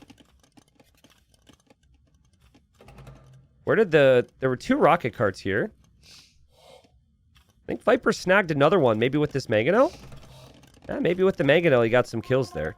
What? Where did those rocket carts go? I was looking at the universities. We go back? Oh, shoot. Big shot. Damn. Big shot from Viper. Well played. Viper's played really well. His eco's looking good. Cav Archer count's looking good. Game's looking a little random. He gets another hit there. Another kill. Might have been the tower. The siege tower zooming in again. Sebastian's fixing his eco. Sebastian is 4 town centers. Sebastian's still full map control. And he comes through again, and he wants the siege. Viper lands a nice attack round. Will he save his mangonels, though? He'll lose 1. He should lose all 3 to this. You can just completely shut down the siege with this strat.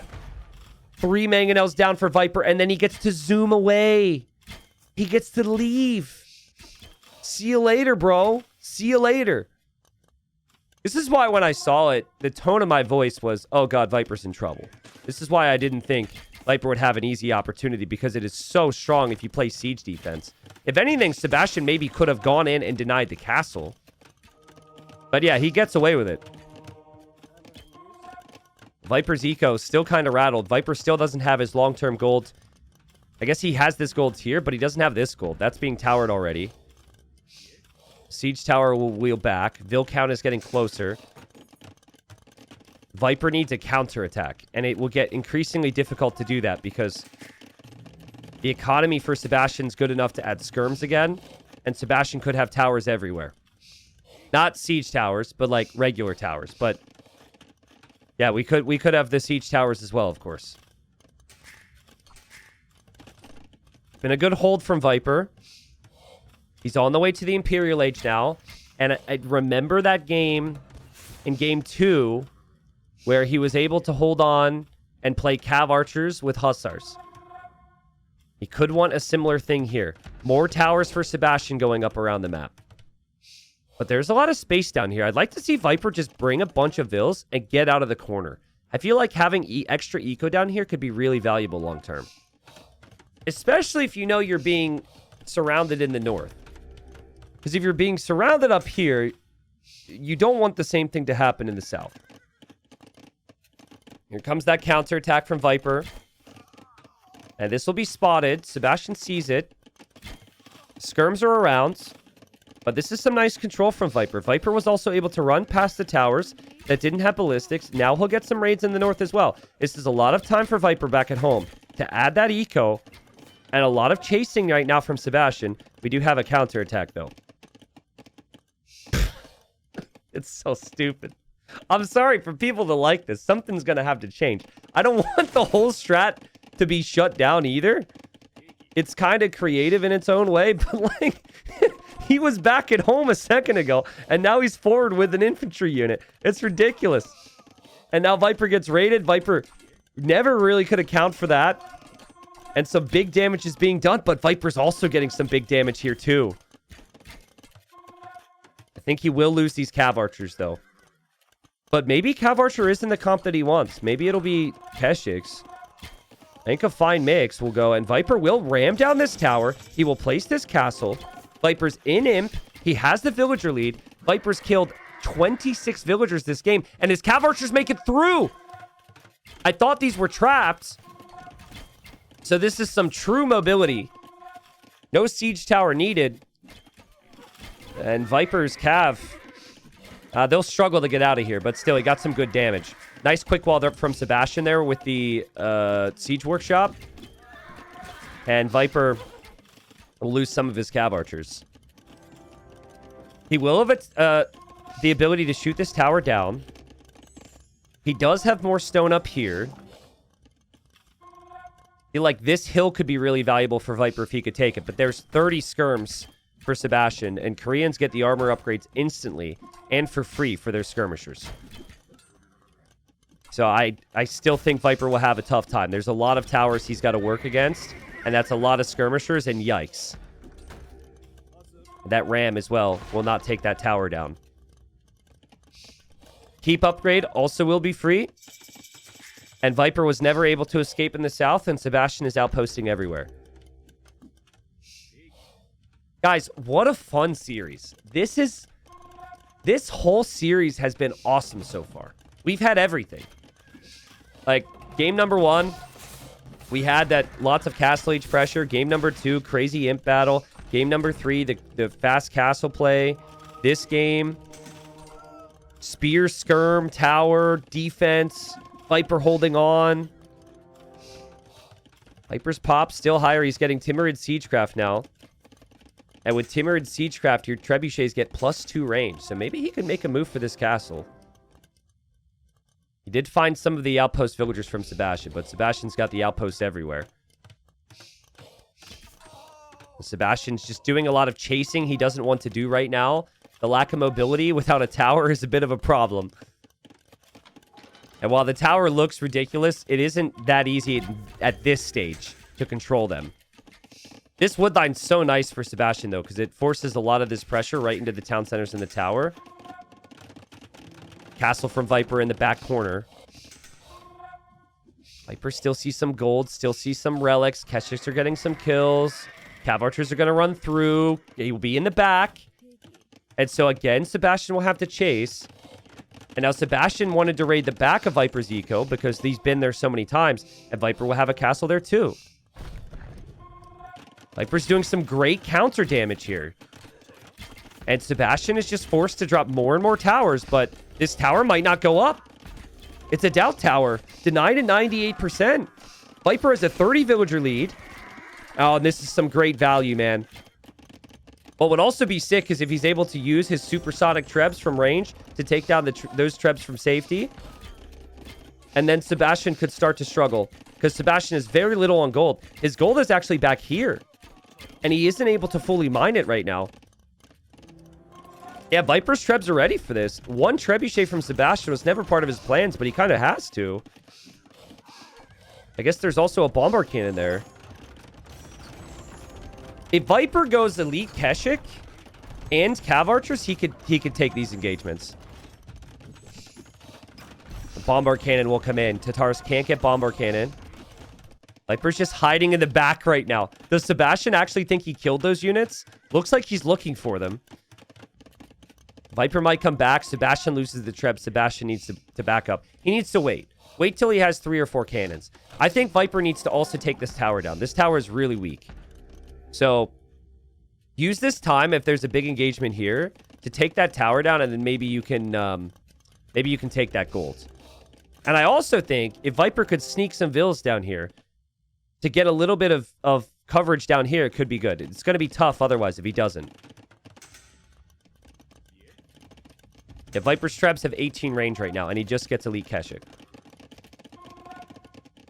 So, Keshiks, every time they kill villagers, they get some gold. I actually don't know how much gold. I might confuse it with the other bonus, or the bonus the Vikings get. Is it 5 golds, guys, or is that just Vikings? It made it really cheap now. So, even though Viper doesn't have a lot of gold income, it is more affordable. Look at those trebs! Bam! Damn, that's some range. And you could sit further behind your castle because of that extra range. Keshik get tiny golds when they are attacking anything, not build. Oh, so it's anything. Got it. Yeah. So you could tell it's a unit we haven't seen a lot of because I don't even have that memorized. Viper needs his skirms to stay alive. And he's getting siege engineers too, so he's about to have 19 range. But can you just camp with trebs and win? I don't know. He still isn't keeping his opponent off some of this gold. There's still towers up. Towers that have better upgrades now for Sebastian. Still feels like elite Fire Lancer and Skirmisher is such a cheap composition. This raid will not work. Viper still has gold back there. Viper's still holding the middle. But this hill, this area, Sebastian's going to start to take. Keshiks go in. Keshik snipe one of the cannons at least. Viper did also sit these cav archers here, but Sebastian can eventually get there. Sebastian's bracing himself for raids. Look at all the castles going up in the back. Castles here, castles here. That's how Viper needs to win. Viper needs silk armor right now. I'm going to assume that he's just forgotten it. But this upgrade is really nice. And I would love to see units that don't cost gold being used. Skirms are not very good against Fire Lancers, guys. Fire Lancers somehow have 6 pierce armor. So you'd need cav archers, which you can't make because there's skirms. But at least like have mobility. And ooh, Viper sees his castle. Can he deny this? It's so close. Okay, it goes up, but he does have trebs ready. Maybe he needs to wait, though. He needs to wait for more than one treb. Oh, he's getting pushed. The Fire Lancers are diving. What kills these things? I don't know. I don't know if you can kill them with... You can't kill them with skirms. You can't kill them with keshiks. What else is Viper supposed to make, then? His trebs get mowed down. Viper... This is the heart of Viper's economy. I don't think there's a unit that can kill this comp for Tatars. Champion, maybe? Maybe? Question mark? But the units are super cheap. The units are super tanky. And Viper, this is the only positive for him right now. He's just denying a gold. Sebastian signaled. I freaked out for a second. I thought we saw Sebastian call the GG. He just said sorry. I'm not really sure what. I think he probably signaled the map by mistake. Viper is reeling right now. Castle will go down. He will snipe a bombard cannon. He is still trebbing over here, and Sebastian didn't notice that. Yeah, you can't go champs because your Civ lacks armor. I wasn't saying that there's really a great option there. That it's really a great option, just thinking through. I think you need cav archers and hussars like he had in the Georgians game to have a chance, maybe. But that was some crazy damage Viper just took. His eco is so far ahead. You can't go heavy Scorpion because Koreans have bombard cannons too. It's so tough. It's so awkward to take the fight. But like, the idea is you don't want to be taking the fight against Koreans straight up. You want to be using the sides of the map. And that's what Viper needs to get back to. These Keshiks got some damage in the back.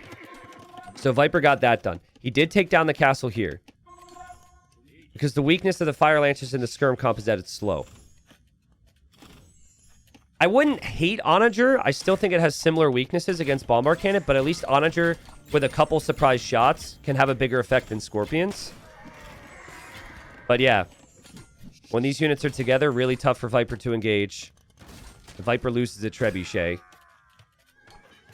Viper still holding on, though. Keshik's still getting some raids.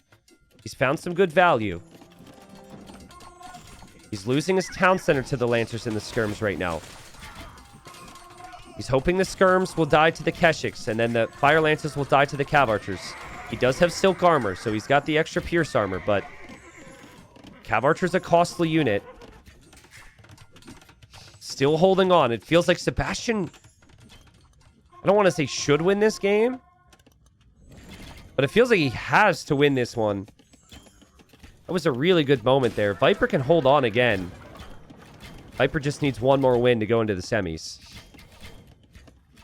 Guys, it's amazing that Viper's been able to get 100 villager kills. Look at how he runs away, he waits. His opponent forgets about it, and he just comes back. He did that earlier, too. It's starting to look good again all of a sudden for Viper. The Fire Lancer count's getting chewed up. I mean, Sebastian still got so much gold. Whoa, Capture Age freaked out for me. Viper's just waiting back there. I was saying if Viper wins this, it would be horrible for Sebastian because Sebastian would have to win 3 straight, essentially, right?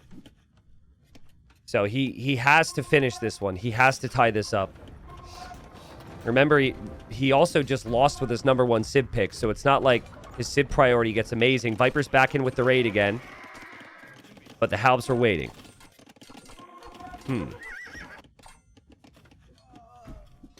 More raids with the Keshiks. Viper's got quite a bit of res. I'd like to see Viper consider Siege Ram. Tatars do get Siege Ram. Hussar Siege Ram? The one weakness of the composition for Sebastian, it doesn't kill Siege very quickly. Viper getting more villager kills. Viper did lose this castle, but he took all the stone there. There's no more golds up there, so I guess he doesn't need that. This is the big gold, really. Viper now getting Hussar. So his raids are cheaper now. The Death Ball is building up for Sebastian to push Viper's main base again. What a weirdly random game with the way some of these buildings are placed. There's just so much going on. But eventually, towers are not an option for Sebastian anymore. He does only have 2 castles in this game. But I guess Viper only has 1. And Viper doesn't have any towers either. It's crazy. Viper still only has 1 castle. Viper's killed 150 villagers now. He is getting capped ram, so he'll definitely get the siege ram. It's on his mind. Sebastian needs to just go for that straight-up fight again. He's taking too many losses. He's up to 90 military because Viper's killed off that many vills. Oh, man. This is going to be a banger engagement.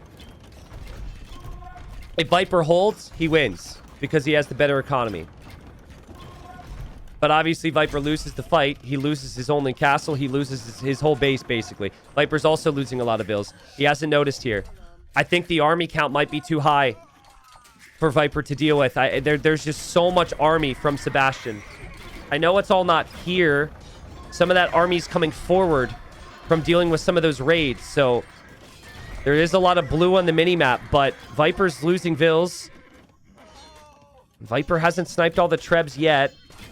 Sebastian's army should be coming forward. Slowly. Viper did take him off that gold. The Fire Lancers seem really overpowered. But even just Halb and Skirm is really good against this composition. Sebastian thinks he's going to win the fight, so he's just marching up the hill. I mean, Viper's skirmishers are just completely surrounded. Viper just lost 20 skirms. His Viper's skirms disappeared. I don't know if Viper has enough. He's got crazy resources, man. But what army can he make? Wait a second. His trebs are here, saving the day. His trebs are actually saving the day. Because if he takes down the trebs from Sebastian, he can maybe hold. There's still units in the back, though. He's still losing villagers himself. He's now behind in vills. He does take the trebs. Viper's massing more cav archers. He's bringing in more hussars. Can he hold? More fire lancers being spammed. Sebastian has spent so little gold on his military this game. Because the units are so cheap. So little wood as well in his military. He still has 2,000 gold. But Viper has 1 more relic.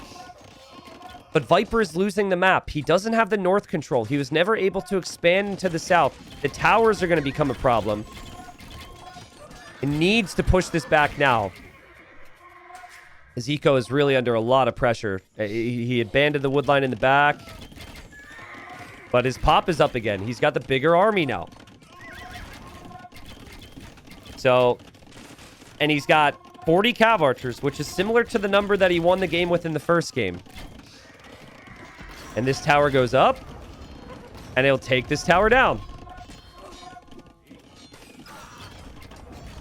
Wow.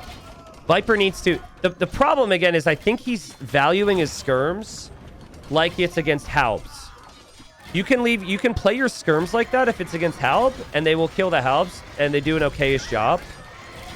But the skirms just die so fast to the Lancers. The only thing that he has out there that can kill the Lancers is his cav archers. Sebastian needs to win this game based purely on wood now. When Viper's over here on wood, you just know you need to hold the map. Viper will run out. He's also dropping more towers here to pressure the farms. Sebastian doesn't actually need to push and kill Viper. He just needs to starve him, essentially. But he does need to defend, because Viper's trebs are still doing work over here. Viper will deny this tower. Sebastian got a little ambitious there. But look at this from Sebastian's perspective. I mean, he sees all the wood is right here for Viper. And he knows Viper's almost out back here. So it'll take a while. But he just has to camp now. Play tower defense. Again, I'm amazed. Like, Viper's had no map control this game, it feels like. And he's still finding crazy Vil kills. The fact that he's killed 170 villagers while stuck in this corner is crazy. The fact that we even got to Imp is crazy. Because Sebastian's play was so good early with the Fire Lancers and the towers. Viper can't lose his trebs. He can't lose his trebs. He's doing everything he can to protect them. He's lost one. He's going to lose them all, though. The Lancers are too good. The Lancers will get through. The trebs from Sebastian also get the snipe. And now how can Viper ever breathe? Sebastian's got golds and woods and food for days. Viper is running dry. There's no town centers, no areas secured outside of this corner. So he really needed to take this hill. And if Sebastian's towers get denied and he loses a couple Vils, he can just always add more. That's no problem. He can send the Vils back over and finish those towers eventually. Feels like Sebastian's going to take this one, guys. Maybe if Viper had Siege Ram earlier, maybe then he could do it. Maybe if he plays on until all the gold is genuinely gone, and then Fire Lancers can't be made anymore. But it still feels like Sebastian has so much more gold available he can take. There's 1,000 gold left there. There's still all this gold here, too. It's like he can take basically all the rest of the gold and still keep making Fire Lancers. And it's not too long now until Viper's just out of wood. But Sebastian isn't pressuring the wood actively. So, maybe with that in mind, there's some chances. At least in the Georgian game, though, Viper's Cav Archers were regenerating. So, yeah, regenerating is a factor in these late games. A factor that he can't really use now. Sebastian taking some more stone. Sebastian with a couple units in here raiding. I think there's a militia in there. That was a misclick. Whoops. There's another militia somewhere. Where is he? There he is. All right, next person to subscribe. I will name this militia after you. We'll see how you do. I think there were more before. Viper's still holding on. The militia might be the final stand, the final boss on the top of the hill. I mean, Viper's still getting a lot of time to take wood. There is that. Okay, Lorino, I got you. Here we go, Lorino. Best of luck to you, sir. You can tell Sebastian doesn't use Select All Army because Lorino's just chilling there at the top of the hill. Mayonnaise Maniac, you're a little late. If there's another militia, though, I'm all over it, man. Thank you. Viper's had no gold for so long. And he can't go trash against the Fire Lancers. Cav Archers is the only thing that works. Sebastian is focusing down the Cav Archers with his skirms every time he gets the chance. Sebastian's repairing the tower to keep the tower up. And Viper taps out. Sebastian wins the game. And it just felt inevitable for a while now. It was an amazing play from Viper. But he could not find the composition that he needed. So I need to just reiterate the flow of this series. Because, guys, as a player, especially if you're a meta player, to win the first game, lose the second game in such a grind, and then immediately lose the third game by what you could consider a cheesy strategy, that can affect your mentality. We've seen it before. People get frustrated. They get tilted. They're not able to play to the same level in the follow-up game, and they fall apart, especially against a player like Viper. But Sebastian's the real deal, man. There was no issues whatsoever. He kept fighting, kept consistent, and now it's 2-2. And Sebastian's going to be feeling very strong about that. Beautiful fight. I think the utilization of the Fire Lancers was sick. He made 263 of them that game. And it just feels like the unit is very strong for the cost. Maybe they're strong because of their cost, because there's not a lot of cost. But also, that's also Koreans. Koreans, ranged soldiers and infantry cost minus 50% wood. So it just barely was spending wood on all these skirms and all these spears and all those fire lancers. And then the towers all over the map, the castles all over the map. The recognition to push the middle, take down Viper's castle was all key. All right, we're catching up to live time. We have a lame that could be happening on both sides. We've got the eagle here for Sebastian. He's looking for a steal. Viper sees that eagle, and Viper is aware. This is Viper's number 1 pick, Jurchens. This is the number 2 pick for Sebastian Mayans, and the score's 2-2. They're going for their best plays right now. Now, Viper went forward. I don't think he found much either. So he didn't find a boar. He didn't find any sheep. The eagle for Sebastian was able to find 2 sheep at least. If you watch a lot of ranked games for high-level players, you will not see people play nearly as strong with Incas, Mayans, or Aztecs. And a big reason for that is because nobody lames. Nobody uses the fact that the eagle does so much damage early. Nobody utilizes the fact that the eagle can beat a 1v1 fight in the Dark Age against the scout. But in tournaments, the gloves are off. And so that eagle had the potential to do a lot more damage there. It didn't end up getting the damage that he wanted. Honestly, would have loved to steal a boar. Viper should be fine. Sebastian is going to go for a build that I think we'll see a lot in the next series, guys. Next series is Winchester Leary. Winchester loves the 2 militia drush. It feels like that could be Sebastian's play here. You just need to remember a house, though. Barracks is already coming up for him, and Barracks is already coming up for Viper, too. A question with both builds is it a drush, or are they going Feudal Age? Will they produce militia here or not? Militia are on the way for Sebastian. His eagle... Oh, no, that's a goat going home. The scouts find each other on the middle as they come back home. So neither player has pushed in any deer. Mayan resources last a little bit longer. But the Jurchen hunts, and livestock doesn't decay. So being inefficient like this is not an issue with the Jurchens. It would be for Sebastian. It's a little bit inefficient for him, but I think with the Mayan bonus, it probably evens out a little bit. Askinen, welcome back, man. Thank you for the 10 months. How am I supposed to say your name? Askanon. Am I supposed to say Askanon? Or Askanon? I guess there's not 2 S's. Askanon, thank you. Thanks for using the prime. Ask Anon? Okay. I prefer Askanon. Can we just call you that instead? Sorry, I probably shouldn't say that in front of this many viewers. Mill comes up, Viper sees the militia, and Viper needs a quick wall, and the eagle's there to block, but Viper gets the quick walls. But what's his play here, guys? He doesn't have a ton of food. I think his scout is looking for sheep, and they're not back here. Viper will have no food underneath the TC, and he can't take the hunt because it's getting killed off by the militia. And behind this, Sebastian's on the way to Feudal Age. Sebastian doesn't actually see his deer, but he does have a goat coming home. Both players will actually struggle with food underneath the TC. So normally what the build here is you add 2 more militia, and then you get man-at-arms, but I don't think Sebastian can actually afford that. He might just play archers. I like the double lumber camp setup here. You don't see this every day, but that's super efficient long-term.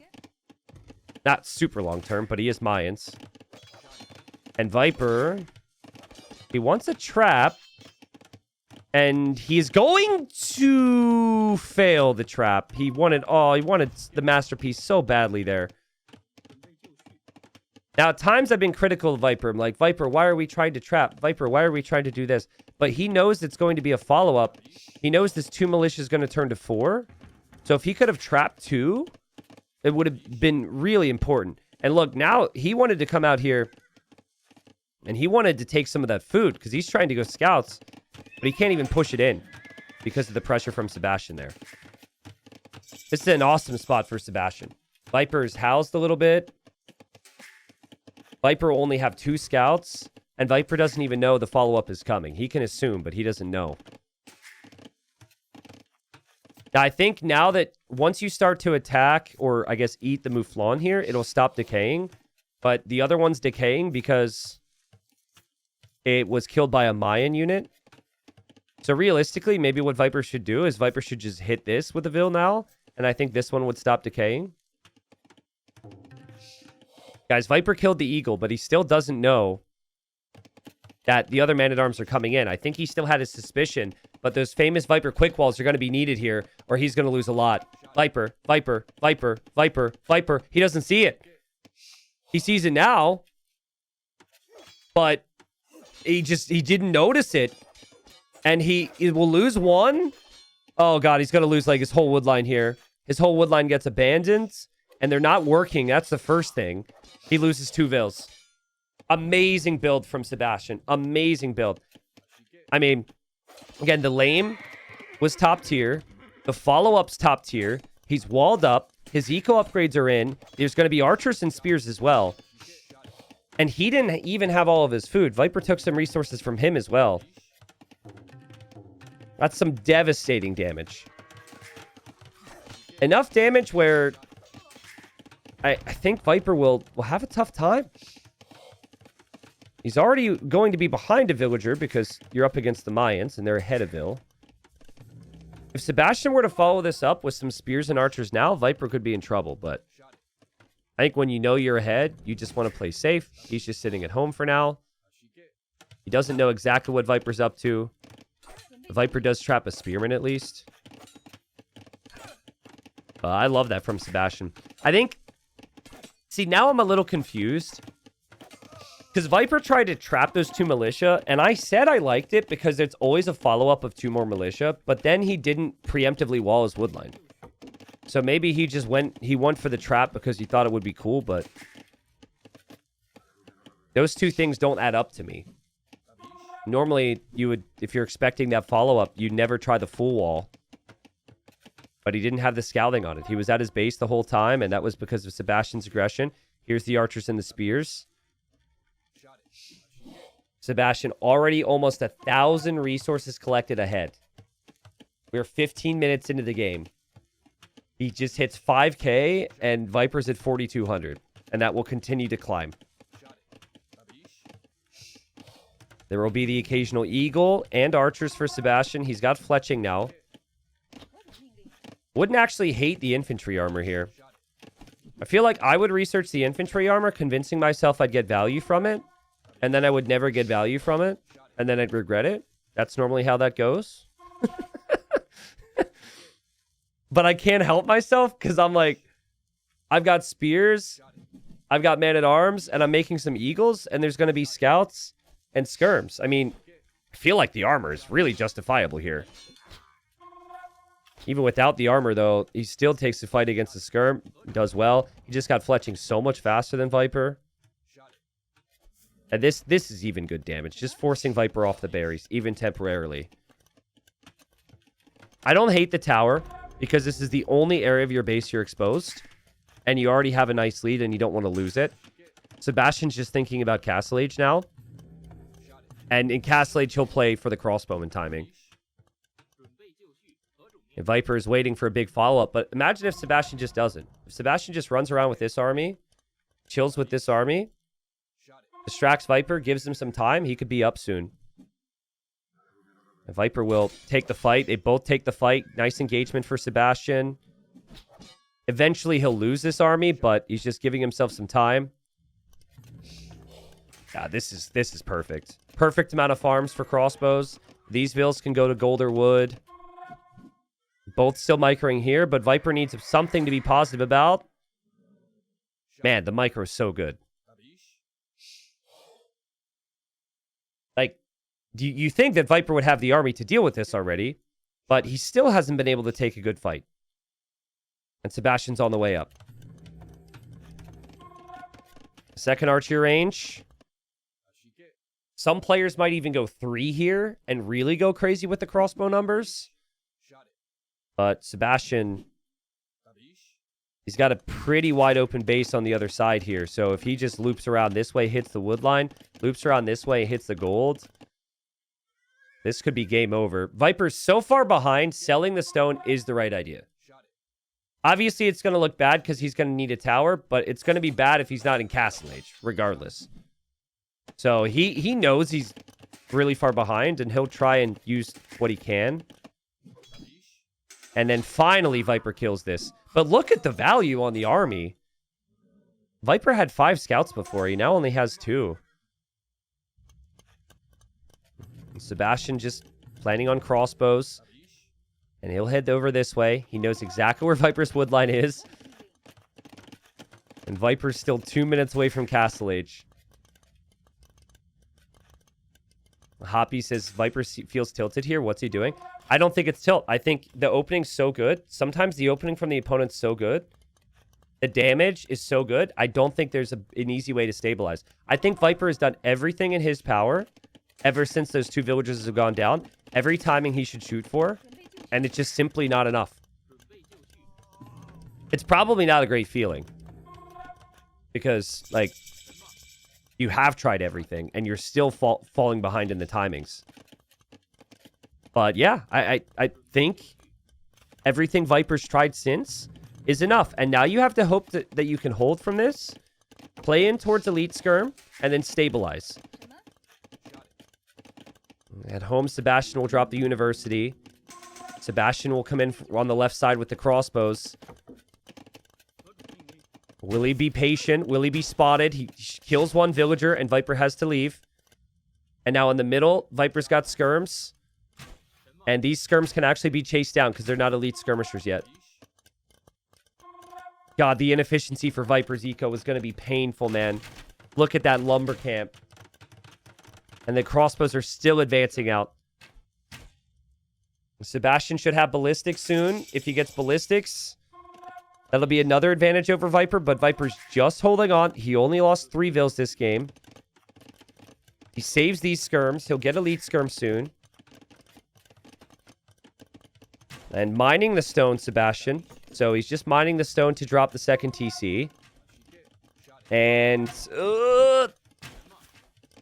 going to be siege as well from Sebastian. He knows that Viper will go for elite skirm. Already has the siege prepped. Guys, are you noticing a theme with Sebastian victories? Game number 1. Crossbow early Castle Age. Siege workshop in the middle as Viper goes skirms. Game number 4.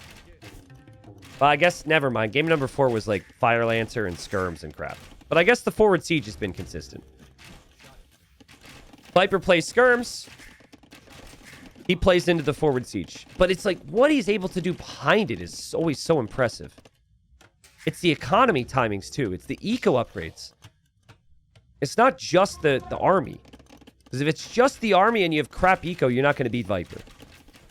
He actually skips ballistics, which is an argument. You don't really need ballistics against the skirms. I'm just sniping some of Viper's farms for now. Viper waiting till the skirm number is a little bit higher. And Viper does have ballistics. So Viper could maybe get some snipes. But now the siege is out. So now it's like, oh, come on. And now Viper will need his own siege. Can't go knights on this economy. All hands on deck for Viper over here now. Crossbows come back in on this side. Crossbow also comes back over here on the wood line. Viper under some big pressure right now. And ballistics for Sebastian. Keep in mind, 2 town centers.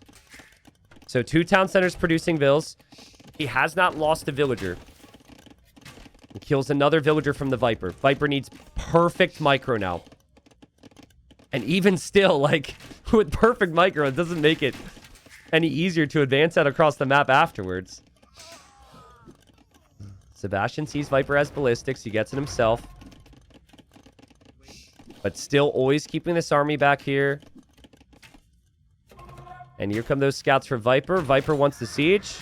And Viper won't get it.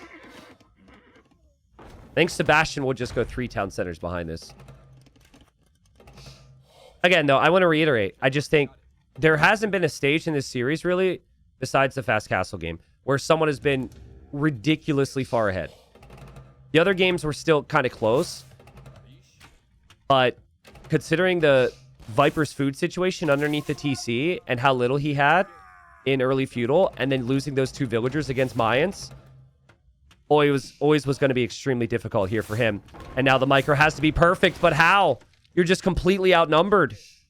3 mangonels versus 1 rocket cart. There's the next town center for Sebastian now. Clock is ticking here. Viper on the second TC. He's leaving this way to chase down these crossbows. This is almost like a patient approach from Sebastian now, because it's a little bit harder to manage his own eco due to the fact that there's 3 TCs. So he knows that he could just hold the hill, and Viper has to pressure him, and he's outposting everywhere, so he knows where Viper's at. Viper's actually expecting more damage. Viper's looking. Here comes the counter-attacking army, but it maybe kill that villager, but even still, Sebastian micros that. Early handcard for Sebastian again. Unfortunately for Viper there, his units kind of regrouped on him a little bit, and he took that shot. Wow. How many 5 barracks? Okay, so I thought Sebastian was going to play towards imp timings here. But he's dropping barracks. He wants to mix in eagles. I guess that makes sense. Mixing in eagles against Viper's siege.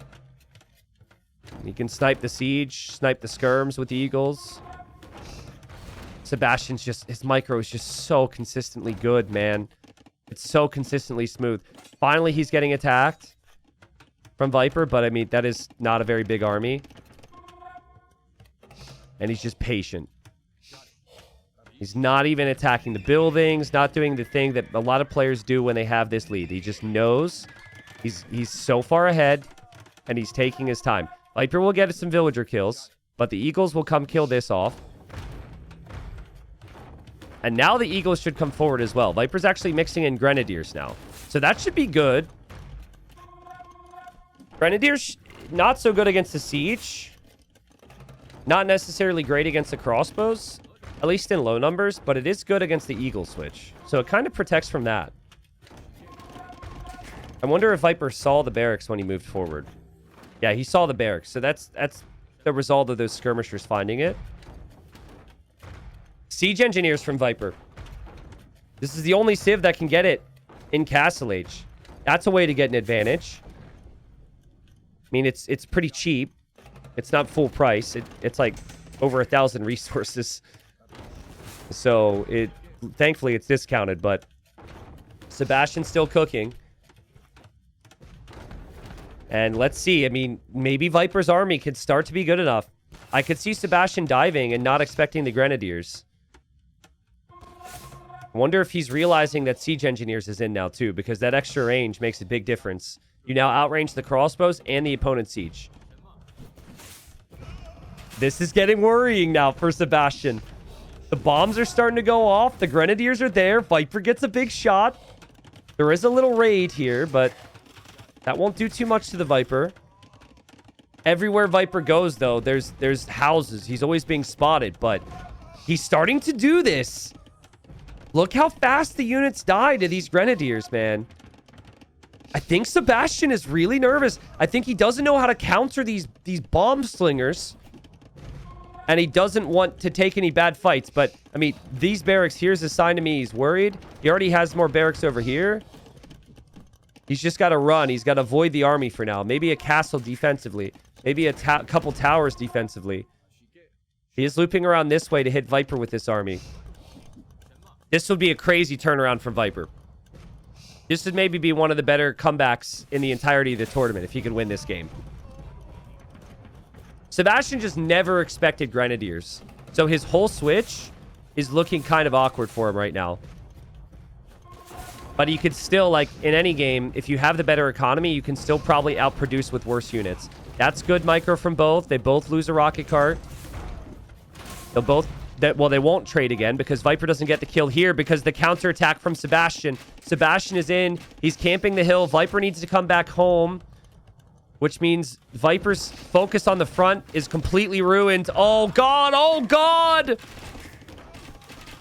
He tried to full garrison his town center. The vills, They stack underneath. And as the Mangonel hits, his Vills go down. He's now 50 Vills behind, and the Grenadiers will get cleared up by the Eagles. They're a good unit, but Sebastian was able to do everything he needed to do in the mid stage of the game. And that's got to be enough damage now. And even if Viper can get to 30, 40 Grenadiers now, he has no eco. It was a nice attempt back there from Viper. Honestly, it was. And I think that's good signs. It's, even though he loses the game, it's good signs that he was that far behind and he actually gave himself a chance there. But Sebastian's early game was just too good. A game that was that smooth for him behind economically. The damage he was able to get to Viper with the lame and with the man-at-arms and everything he did behind it was just so impressive. And so now Sebastian, up 3-2 over the Viper, needs one more win. I'm wondering if Viper is going to try something crazy again. Like, will he try a crazy fast castle? Will he go for any risks? Or does he feel like he can play standard? Because it's just early Castle Age. Sebastian feels like he's the better player. It's always these early Castle Age moments. Viper, he needs to figure that out. He won that one game in the super, super late Imp with Georgians. And then he got the other win with the crazy fast castle where he went all in. But yeah, Sebastian just feels like he's playing the ideal Arabia style. So Hart just chimed in, and Hart's more knowledgeable than I. He's incredibly skilled. I can't speak.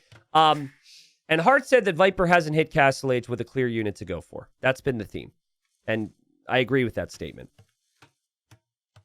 I feel as though when I play Gurjaras, sometimes I don't really know what unit I need to be playing. And if there is a unit you're going to play with the Gurjaras, it's usually going to be camels. But are you going to make camels against a Civ that doesn't have very good knights as Vikings on the other side? I kind of like this matchup for the Vikings. You can play infantry and you can play archer. I feel like one of the weaknesses for the Gurjaras is against heavy man-at-arm pressure, especially if your mill is on the front, and that mill is on the front, and Sebastian will see it. Nice job, though, from Viper to bring in this boar so it doesn't get stolen. Map is definitely more open than some of the generations we've seen. There's certainly more hills. So pressure could be done here. Pressure could be done here, especially. Like, this whole hill is kind of a nightmare for Viper. I guess the gold for Sebastian's not looking too good either. But at least the woodline and the gold is on the back. I would say, based on the map gen, is Sebastian still poking around, hoping for some lames. Based on the map gen, I would expect Sebastian to attempt a very similar build to what we just saw. It seems like he's waiting for his barrack or his lumber camp, but I don't think he's going to build an early barracks. I think he's just deciding on which lumber camp he wants to go for, and he'll go for the lumber camp on the front. I do think Gurjaras are a really good archer civ, or they have a very good archer build anyways in early feudal. So if you expect man-at-arms, maybe you ignore the berries, you play archers, you would definitely want your lumber camp to be by the golds. That way, if you have the tower, it protects everything. Get some archers out in the field against the Viking infantry. Then you can play in towards scouts. I think that could be the thought process and the game plan here for Viper. Sorry, chat. There's going to be 8 seconds of silence. I've drank no water today.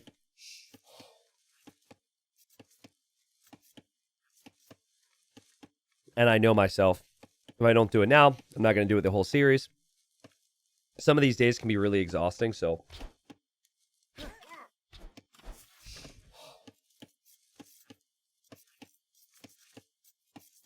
You laugh at me for apologizing in advance for 8 seconds of silence, but if I don't speak for 8 seconds, people are like, muted, or, oh my god, the streamer's dead. You know, everyone's used to this, me talking all the time, so it probably would be pretty jarring if I didn't give you a heads up. But yeah, I probably need to do better there. All right, so Sebastian's on the mill, which tells me it won't be your standard man-at-arms build. But I think the fact that he's gone mill And he's now shifting some villagers to stragglers. Tells me that he didn't have the food because he didn't push deer. He actually didn't find the deer here or the deer here. So I think he maybe doesn't have the food at all to make it work. To me, it felt like he was still thinking about it. Viper was able to find some deer.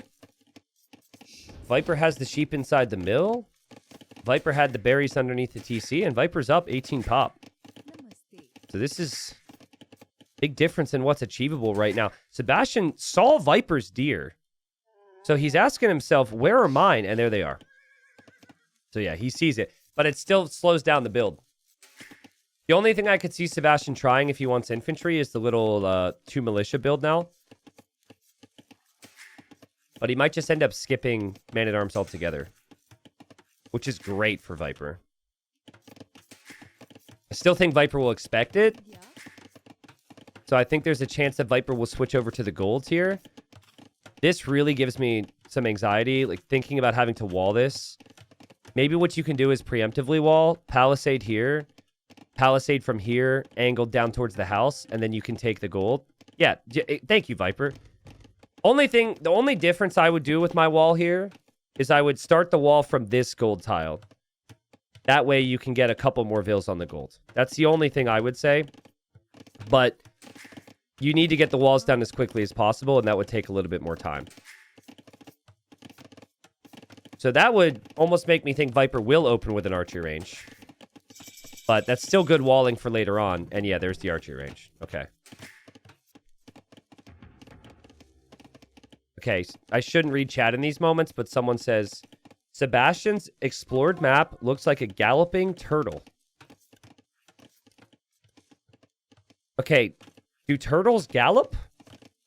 How does a turtle even... Are they fast enough to gallop? If anything, I'm seeing an elephant with a really... with 2 trunks. I don't know. I don't know about that one, dude. Maybe need to lay off the drugs for the day. Here comes the militia from Sebastian. He had to stay at home for a while to try and recover the food. Still not loving the amount of food underneath his town center, but he's got the berries and he has the Viking eco bonuses. Sebastian now finds out what Viper's going for. And Viper's actually just opening skirms here. Okay. The skirms with horse collar, though. So these farms will last him a while. I feel like with Viper's playstyle, he's got to be getting horse collar. It's a playstyle thing. You can skip horse collar in a lot of different builds, but it just...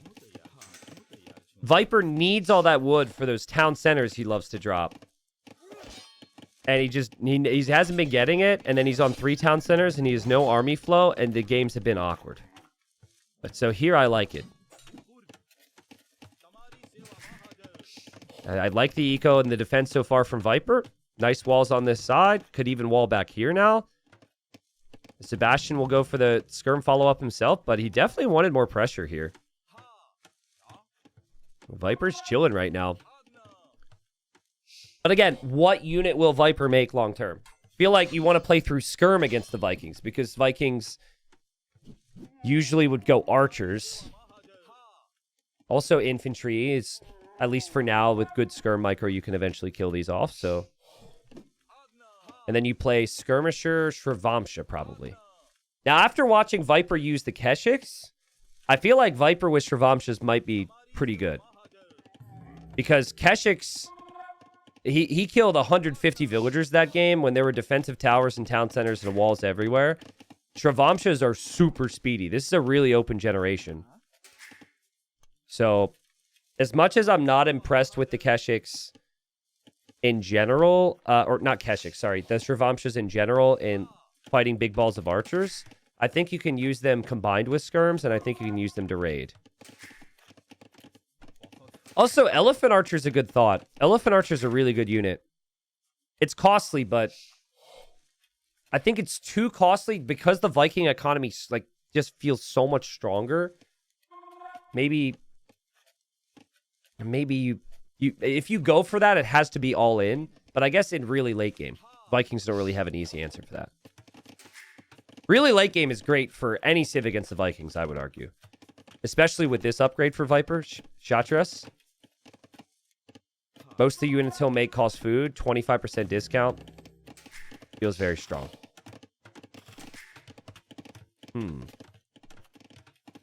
Maja, are you really coming up with another one of these, dude? I mean, we're not seeing a lot of action right now, so... Maja says, hey, T90, my aunt needs advice. Dude, why are these stories... Can you make your stories a little less real sounding? We're talking about, like, severe gambling problems and terrible debt and depression.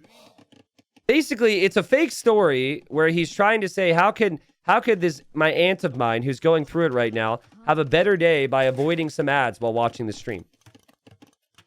And then I'm supposed to say, oh, well, I'm glad you asked. You could subscribe for free, which Prime. But the story is just like, it sounds kind of real, man. Put a little less effort into it, a little less realness into it. Thank you, though. Okay, it is a salmon fisherman with a gambling problem. I don't know any salmon fishermen, so only salmon fisherman I've ever seen in my life was when I saw a bear in Alaska. But I doubt that bear had a gambling problem, so didn't really speak to him though. So Skirm v Skirm, everyone's most exciting Arabia matchup. Every Skirm's valuable though. Viper's on the other side of a wood line, so getting home's a little awkward for him, but that's fine for Viper. He'll take that. 7-3 KD. Eco's looked amazing for Viper. His map setup is looking better than Sebastian's right now. And like we said, the map's fairly open to raid with some Servamshas, and even if you don't want that, skirmishers are pretty good too. Viper pulling some of the sheep out of the mill. Viper... What is this? Opening with a stable and a second archery range. Wow. So we actually have 2 more military buildings from Viper.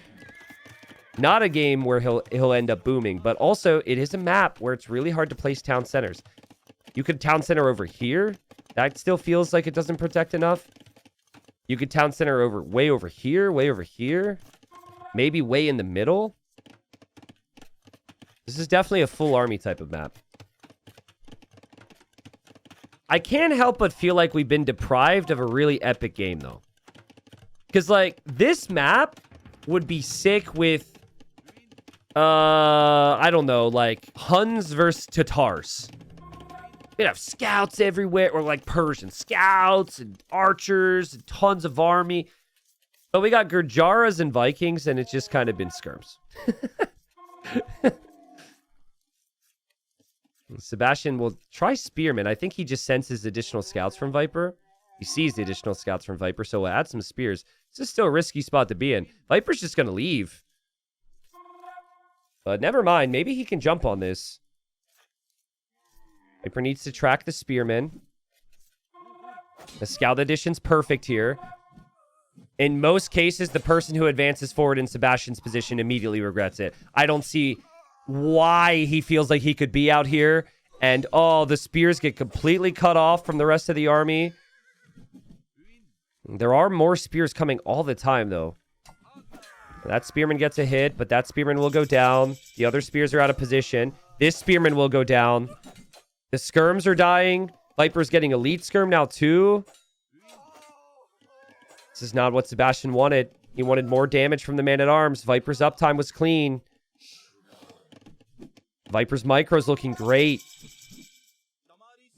Yeah, nice sidestep micro. Sebastian still, of course, in the game. He's with Viking economy. He has more resources collected, but it's the army that could be the issue. And if you add knights, the opponent has camels that do additional bonus damage. And of course, Viking knights are kind of crap. Viper pushing forward. Sebastian's micro has been insane. I could have so easily just lost the game against all this army from Viper, but he's forced into a tower because he knows the wood line's a problem. That's a tough one. I feel like maybe there's an argument to just leave that wood line and run over here. And then tower somewhere else, or save the stone for a second TC. I think I'd maybe leave this wood line, and then you can build the town center over here, but I guess you don't have time. Tower hasn't exactly done much, though, has it? Viper continues with the pressure here. And now, guys, we're just back to what we were talking about earlier. Now you could drop the second town center. You take some map control. Sebastian tries to trap him. Viper denies that, but you take the map control, and then maybe you can opt for the eco choices. That's what Sebastian's done a lot. Sebastian's also followed it up with siege a lot. No villagers forward for Viper. No signs he'll be doing that. But I think he's definitely thinking about the second town center. If Viper would just run through with Travamshas into the wood line, I think it's over. For now, he's keeping all of his armies together. And he has ballistics on the skirms, and Sebastian doesn't. So Sebastian's university isn't even completed yet. So micro is also twice as hard for him right now. Yep, if you don't micro perfectly, you'll lose your units against the skirms. If you lose your pikemen, your Travamshas collapse onto the skirmishers, so Sebastian backs off.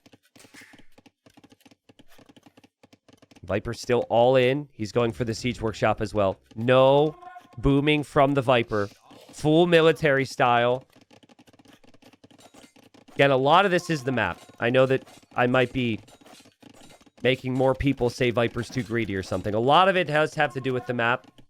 It's not always just, you know, the player choices, but it just feels like a really nice decision. I would have personally loved the siege to come from the middle area. I feel like that gives you more value, but the army was there from Sebastian. He couldn't get there easily.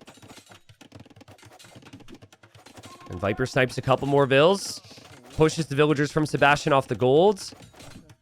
We'll hit the wood line as well. And, oh man, Sebastian's still just hoping for a clear up. At least he has ballistics now. So there's that, but he just can't win any fights. Same thing as the previous game. The lead from Viper's so good right now. Sebastian's doing everything he can to try and recover. There haven't been many mistakes from Sebastian ever since the lead's been gained. Viper's skirms here are just going to get killed off, I guess. But there he is with the siege, and now he hits the wood line. And now the second town center for Viper. These maps are open, though. These maps are super tough to lock down. There's a knight. Viper didn't know about the stable. Knight will go for the siege. So siege didn't exactly accomplish what Viper would have wanted, but I still think it's fine. He just has so many skirms. 2 knights with no armor. And he can't exactly afford more knights. Or afford the upgrades as well. I think Viper should be fine. It's actually a chance for Viper to maybe make an elephant archer or two. But I guess his farm count isn't looking too hot right now. Sebastian does have 21 farms out here. So maybe if Viper overextends and takes one bad fight, maybe things start to turn around. Sebastian still has the resources collectively, just because Vikings. He is on Knight, he is on Skirm. Viper will continue to produce Skirms. But Viper has the second town center.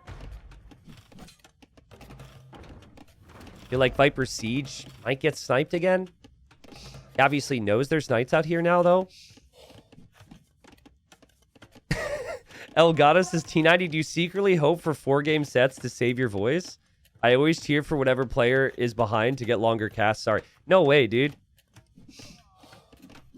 Listen, current me doesn't care about future me, all right?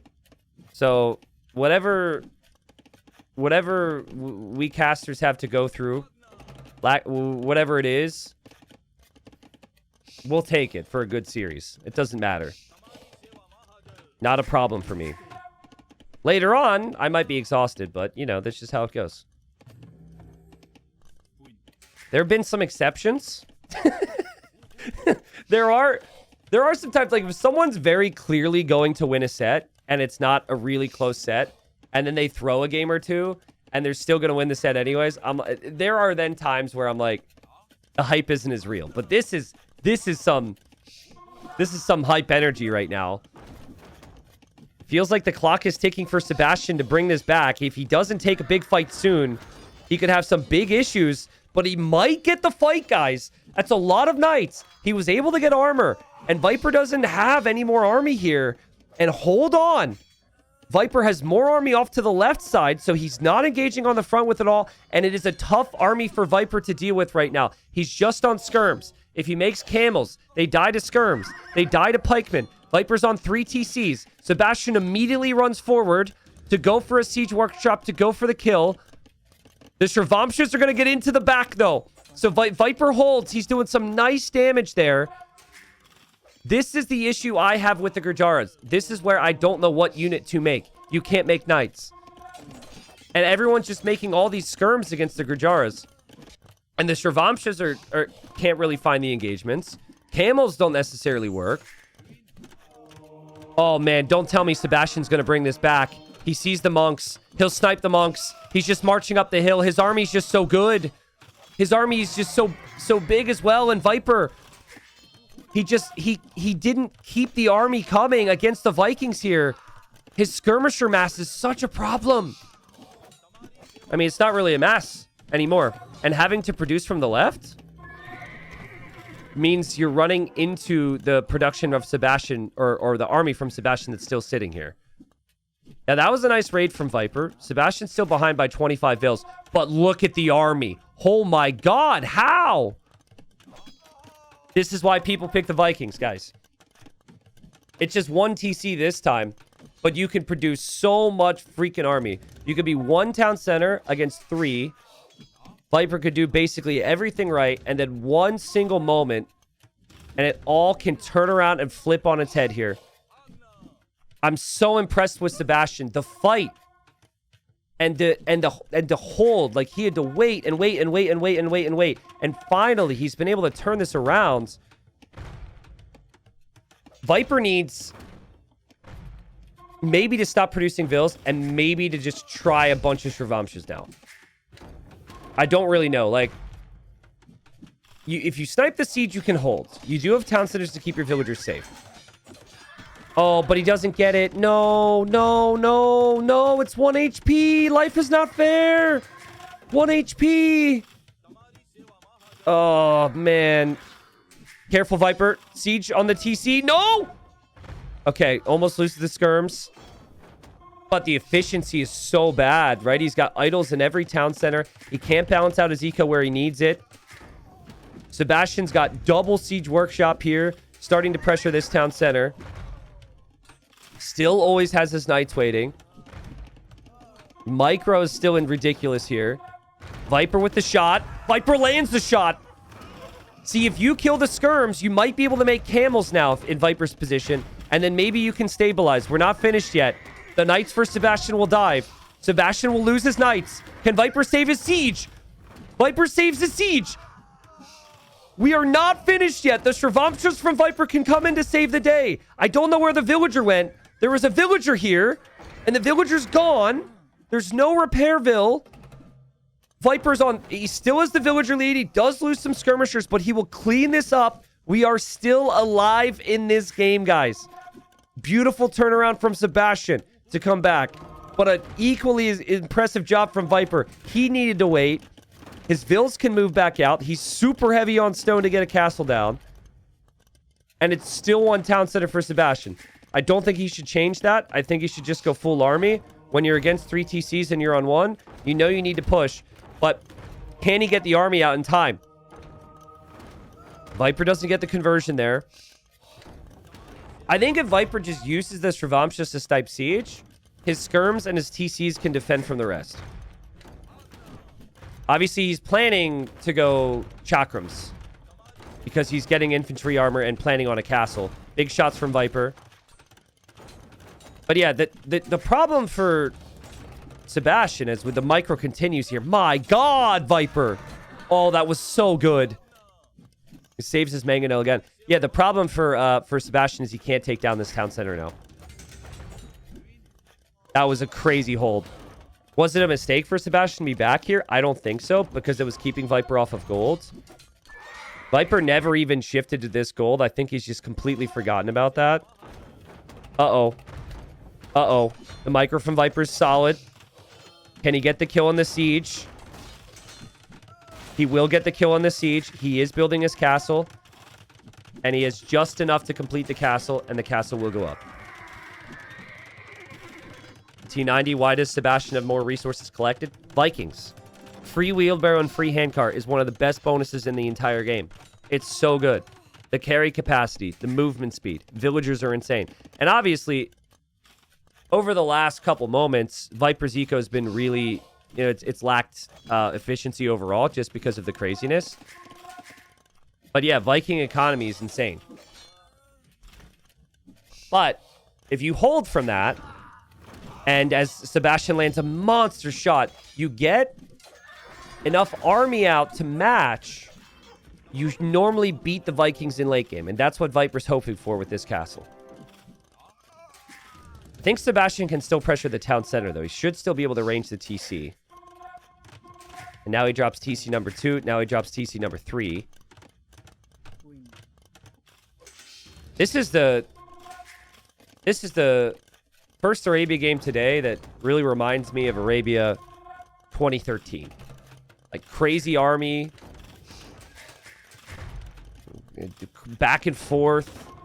The level's so high now, it's sometimes tough to see someone fall behind like Sebastian did and bring it back, or fall behind like Viper did and bring it back. This is so cool. So many things can go wrong for you if you advance forward like this with these skirms, but he still has the confidence to do it. Yeah, Viper should try and use showdown just to raid. Just hit different areas of Sebastian's eco right now.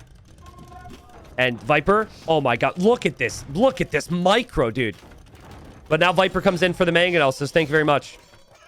Thank you. Backs up towards his castle. 92 villagers versus 79. Whew. This is awesome. This is amazing. Are we going to see berserks for Sebastian in Castle Age? Uh-oh. Uh-oh. Uh-oh. That wasn't where I thought Viper was going to fire, but it ends up working out for him. That's really good for him. He killed the knights anyways. He's on the skirmishers anyways. He takes down 2 more mangonels. And now, big micro from the Viper. Micro is ridiculous. I don't think either player is out of the farm in 20 minutes. Or 20 minutes. Maybe like 5 minutes, which feels like a lifetime. Also, Viper Shravamsha. Hardy, add a treadmill. Hardy, Epic Series on extras. Add a treadmill, please. Thank you. I mean, Viper's making more Shravamshas. Viper's got 1 castle. He might lose this TC. That's still an issue. I think a castle in the middle, though, and then Sebastian has problems. Sebastian does actually have enough, oh god, for his own castle. Does he see Viper here, and does he immediately counter castle? I think he does. This could be bad for Viper. And it's a good reaction because Sebastian... Oh, wait a second. Sebastian's chasing him down. What? It's going to be a castle war. He's crazy, bro. He runs at him. He runs at him. Like you run at somebody with knights. And now Viper is to back off again, dude. What was that? What was that? That was crazy. And he's still got such crazy army, man. That was so crazy from Sebastian. And guys, with that, Viper can't take this gold. Viper still has had endless pikemen to deal with. He will drop a castle back here. He's thinking about Imperial Age. But Viper, you have to lock down your base. Viper, please don't go imp in this town center. You have to think in advance that you're going to get pushed on this side. You can't go imp in this town center. Okay, he's going imp here. This gold for Viper, he can't take now. In imp, he can make trebs. He can make bombard cannons. He can make hand cannons. He does have the gold over here. So he's fully expanding down to this side. What a crazy game. What a ridiculous game. Best game of the series for me. I know that Georgian game was awesome. But this game has had crazy action in every single age. At least mainly in Castle Age. But the Castle Age here has been awesome. Sebastian can make it to imp. He'll be there in no time as well. And I think I think Ram Berserk maybe is what you want to try. Early Rams instead of Trebs? Ram Infantry? You know what would be an absolute masterclass or a disaster with no in between is you play Cavalier. It sounds really bad against Gurjaras, but because it sounds really bad against Gurjara camels, that's exactly why it might work, because Viper will never make more camels. You'd have to hide it, though. You'd have to hide it all, and it'd have to work with the first wave. I think it's going to be far too risky. Viper completes the tower here, but the Knights can still run in. Viper did take down some of the siege. He knows the siege is weak there, so he gets the snipe. Viper's got 2 castles. The Viscount's even. Viper is going to run out of space here. Sebastian is also not really in a good spot as far as resources available. And Viper, I think, will play Skirm and Hand Cannon. He's making more Skirms. Nice defense here from Viper with the Camel and the Shrivamsha. Maybe can even save that tower. Viper will make his first Treb now. It can range this castle and be in a position where it's rather tough for Sebastian to engage. Viper saves the tower. Viper will save the Mangonel until Sebastian gets the kill. But those are some nice engagements. And all that army for Sebastian is military that might not necessarily click for him anymore. Knights are definitely a no-go. Berserks even feel kind of complicated against the castles. I thought this game was going to end in early Castle Age. We've made it to Imp, but Viper's in a really nice spot as long as he commits hard to his comp. I'm okay with skipping Chakrams for now. Because you need Trebs first and foremost, so a little skirmisher counterattack will actually do some decent damage too. So Viper will be out there sniping some Vils. This would be a good time to get relics. Getting relics, building outposts around the map for vision. All really important now. Sebastian's building the outposts. Look how many outposts he has over here. It's crazy. But his castle's under fire right now. And 2 random Berserks with 1 armor upgrade's not enough to stop Imperial Age upgrades on skirms. And Vikings can't make bombard cannon. Viper's making his first bombard cannon now. But, like, all these techs that you would have wanted to get, Viper hasn't been able to get because of the pressure and how hard he's had to work. Handcart is one. Another one would be Shatras. And is Sebastian going to hold this now? He gets Boggs Vigar before Arbalest. So his archers will have extra attack. Ooh, back here, maybe the random Berserks and Knights are enough. Viper skirms will go down. Sebastian will clear that. I still would love to see Ram here for Sebastian. I feel like it's just so awkward to use at the high level that people don't think of it in early imp. They think of it late imp. Viper's repairing his trebs. He takes down the castle. The bombard cannon misses, but the skirms are getting an exciting shot. And Sebastian's clearly looking elsewhere right now. With that castle down, Viper could just storm the hill. It's just so tough. What do you make if you're Sebastian? He wants to make... He's getting infantry upgrades, so he wants to make infantry again. But there's hand cannons and there's skirms. And Viper is 50 on food. Viper should be able to snag all the upgrades that he hasn't been able to get because he's got so much more free time to think. Type a 1 in chat if you thought that this almost got away from Viper and he lost. When it was 3 TC versus 1 TC and Sebastian had like massive armies storming forward. Yeah. But I also had thought Sebastian was dead prior to that. So, but I was more certain that maybe Viper had lost when it was 10 army versus 30, double siege workshop on his face. That recovery was just crazy. But now, I mean, Sebastian's got one more attempt at it, I guess. I mean, not I guess. He's got a big army. But can he push Viper's castles? Can he take the fortifications? I just don't think it's an easy thing to do. We've seen the Vikings just struggle in these positions every single time they get here.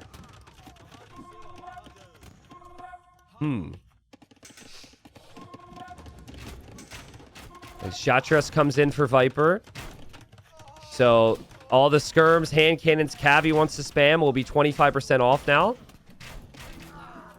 Castle should complete on the hill as long as his units move a little bit. Maybe a little awkward for Viper here because this is they lack the final armor on the skirms. And it is Boggs Vagar Arb, so they're doing more damage than your typical Arbalest. So Viper will fall back. Right when you think you kill the Vikings, you're reminded of how many units they can make. Think he can probably complete this one. It's not something that Sebastian can easily push with. And then he can take more stone. That's a lot on gold right there for Viper. Is that the only area he has gold now? No, he's got gold here. If anything, Viper needs trees. He needs wood. But there's a lot of that to the left side, so he can take that there. I think Viper just needs to raid Sebastian now. Like, raiding all of this with Lycav, and Sebastian falls apart. And finally, some siege workshops from Sebastian. So maybe he will try rams. He does have capped ram now. I think he needed that little fight against Viper into the waves. Like, into the wave of rams, that is. Not like, let's win a fight. Oh, opponent sorts it out. And now he had the rams. The rams need to be prepped. The rams you have to think ahead of time on. He just hasn't been able to. I think Viper's position is too strong now. The Viper getting his upgrades. Viper pushing the middle. Viper will start those raids on the side. He's actually dropping another tower here to keep Sebastian off of wood. Sebastian will run out of wood here soon. It's a big army of skirms. It's enough skirmishers where Viper will always be comfortable there. And I think that the Lycav spam is going to get real. He only has 40 on food, but that could get up higher here.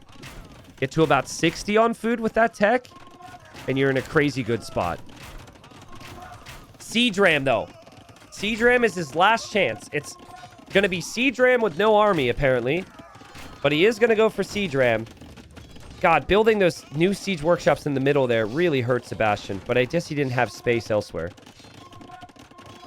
Viper's raids are starting. Sebastian will drop the defensive castle. It'll probably complete. But it's just a sign that this is getting a little bit out of hand. And Viper's Hussars will loop to the left as well. And find more damage on the golds. More damage has been done on the castle. Like we said, the castle will complete. And Viper says, oh, these eco upgrades. Nice.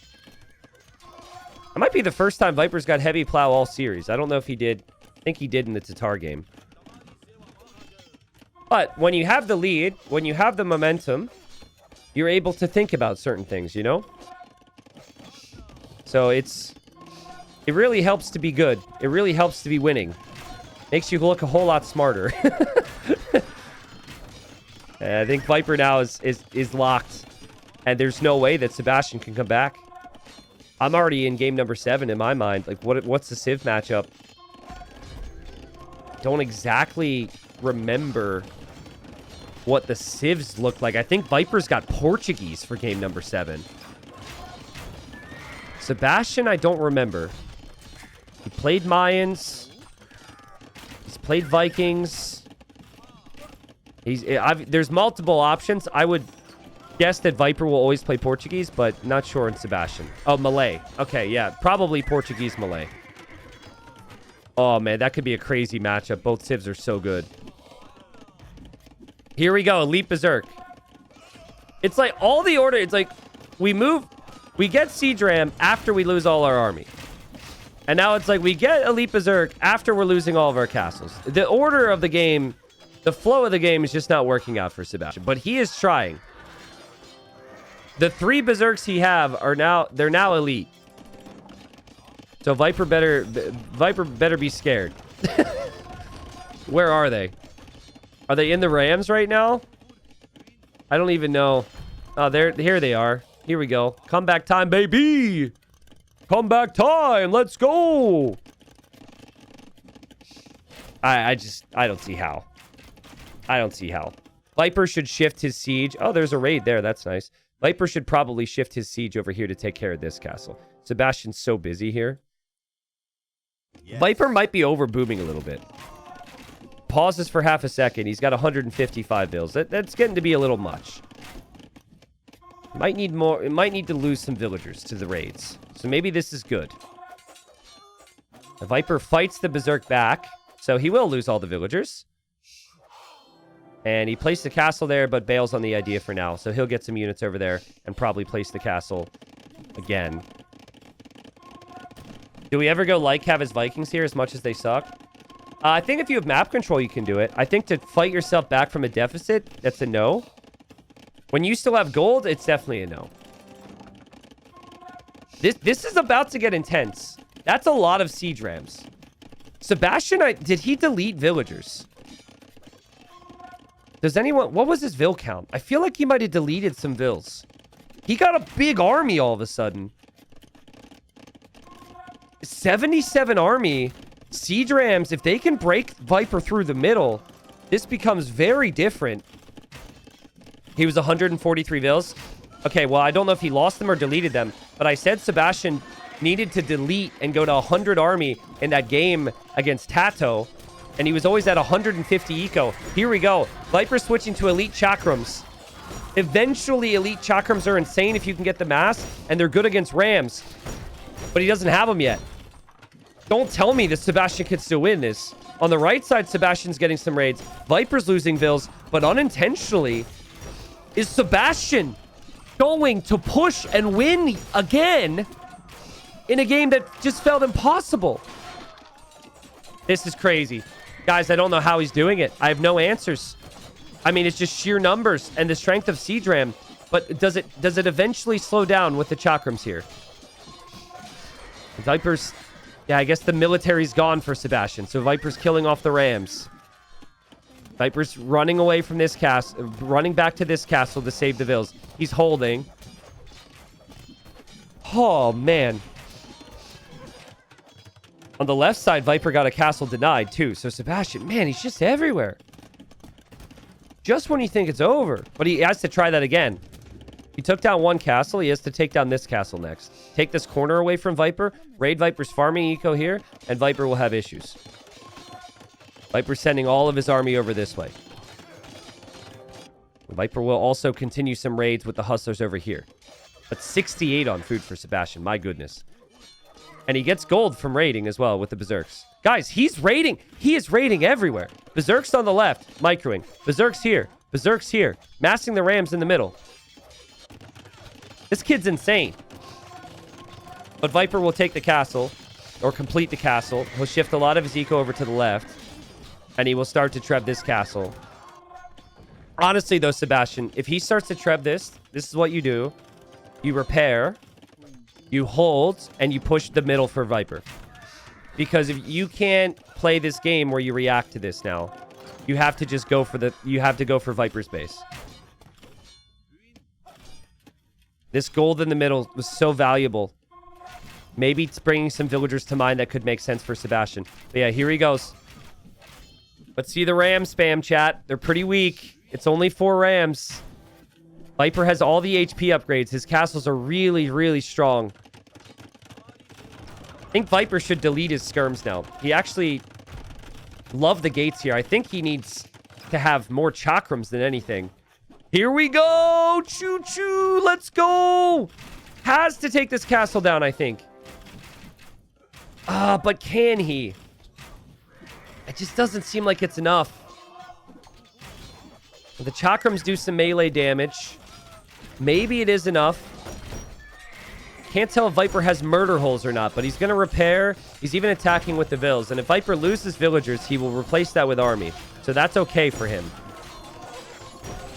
Still over here, Viper's walling up the trebs. Look at the siege tower there from Sebastian to roll around there. Viper's keeping that treb in his focus. Keeping that treb in his plans. But he will save the castle. Just barely. If Viper didn't get architecture and masonry and all those techs earlier in the game, I think that castle falls.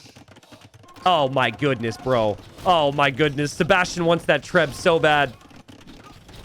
Choo-choo! Choo-choo! Excuse me. Excuse me, sir. There's a trebuchet, and I would like to kill it. I mean, they're so speedy, and they're so tanky against castles and gunpowder, so he's able to keep it alive, but he's not keeping this alive.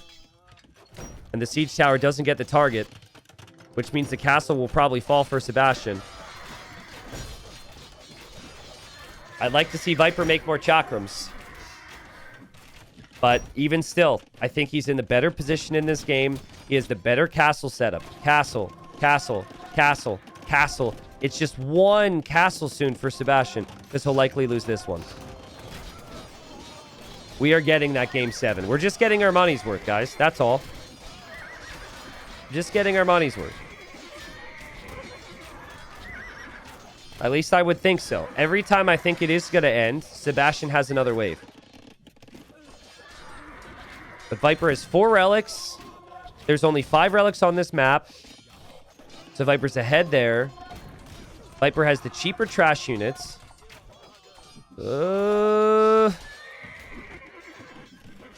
It is 80 on food for Sebastian. I don't know how. How does he get to 80 on food? But he just can never... it feels like he needs 20 more units every time. So to anyone who wants a Berserk buff, if they were ever so slightly buffed, if they were buffed up 10%, maybe it'd be enough to win a game like this. The Vikings are picked all the time in this tournament because they are good in the mid game. The Imperial Age just seems to lack a little bit more compared to some of these civs, but... Can someone tell me how expensive a Berserk is? Because I think the thing I'm also reminded of... Now, granted, the Vikings are losing all these games, but I'm reminded how cheap they must be because they just never stop being made. 60 food, 30 gold. Yeah, I mean, he's made a lot of them, man. And he's got another chance. He has another opportunity to maybe win this game. I think the chakrams melt the Rams, though. As someone who once lost 16 trebuchets to a group of chakrams in the same game, as someone who once split microed against Hera's siege onagers with chakram throwers, and he was embarrassingly surprised, I could tell you that siege dies quickly to the chakrams. And yep, there you go. So you can't get near these things once they get to these numbers with Rams. I was expecting a reaction from Hera because Hera was watching. Hera didn't say anything. But, yeah, I think chakrams is the key. And he's got the castles. 1, 2, 3, 4. He's got enough gold to make more of them. I guess the Berserk sacrificed themselves. So they sacrifice to allow the Rams an opportunity to run in. Nah, they'll just get mowed down now. They'll just get mowed down. Viper's got this. 96 on food for Viper.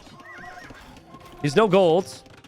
There's still that gold in the middle, I think, but he should be able to take that if he clears that up. It clears that up, and then there's just this gold. That's the only gold left on the map. I guess there is an argument that maybe the Gurjaras are not a great late game civ because they lack pikemen.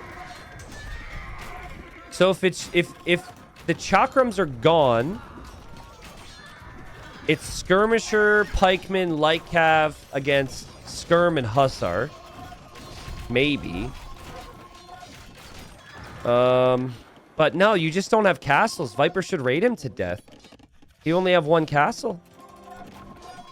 There's just no way. Viper has 101 on food, man. This is over. What a game. What a game. Holy crap, man. I mean, thank goodness we get game 7 between these two because the series has delivered. This is exactly what you want from a series. There were a lot of people thinking Viper had lost this game. And a lot of people were using the word throw. Honestly, it was just an epic pushback from Sebastian. Viper had full control, 3 TCs versus 1, and then Sebastian took one fight and turned it around. Well fought from both. But for Viper the fight to hold on to his position and recover when he was at a horrible disadvantage with military. And there was big question on what military he should even make because he couldn't make camels and he was behind in skirms and he had no resources, it felt like. Yeah, beautiful play from Viper. I think getting to Imp was a really good call, and playing into Skirm hand cannon initially was awesome.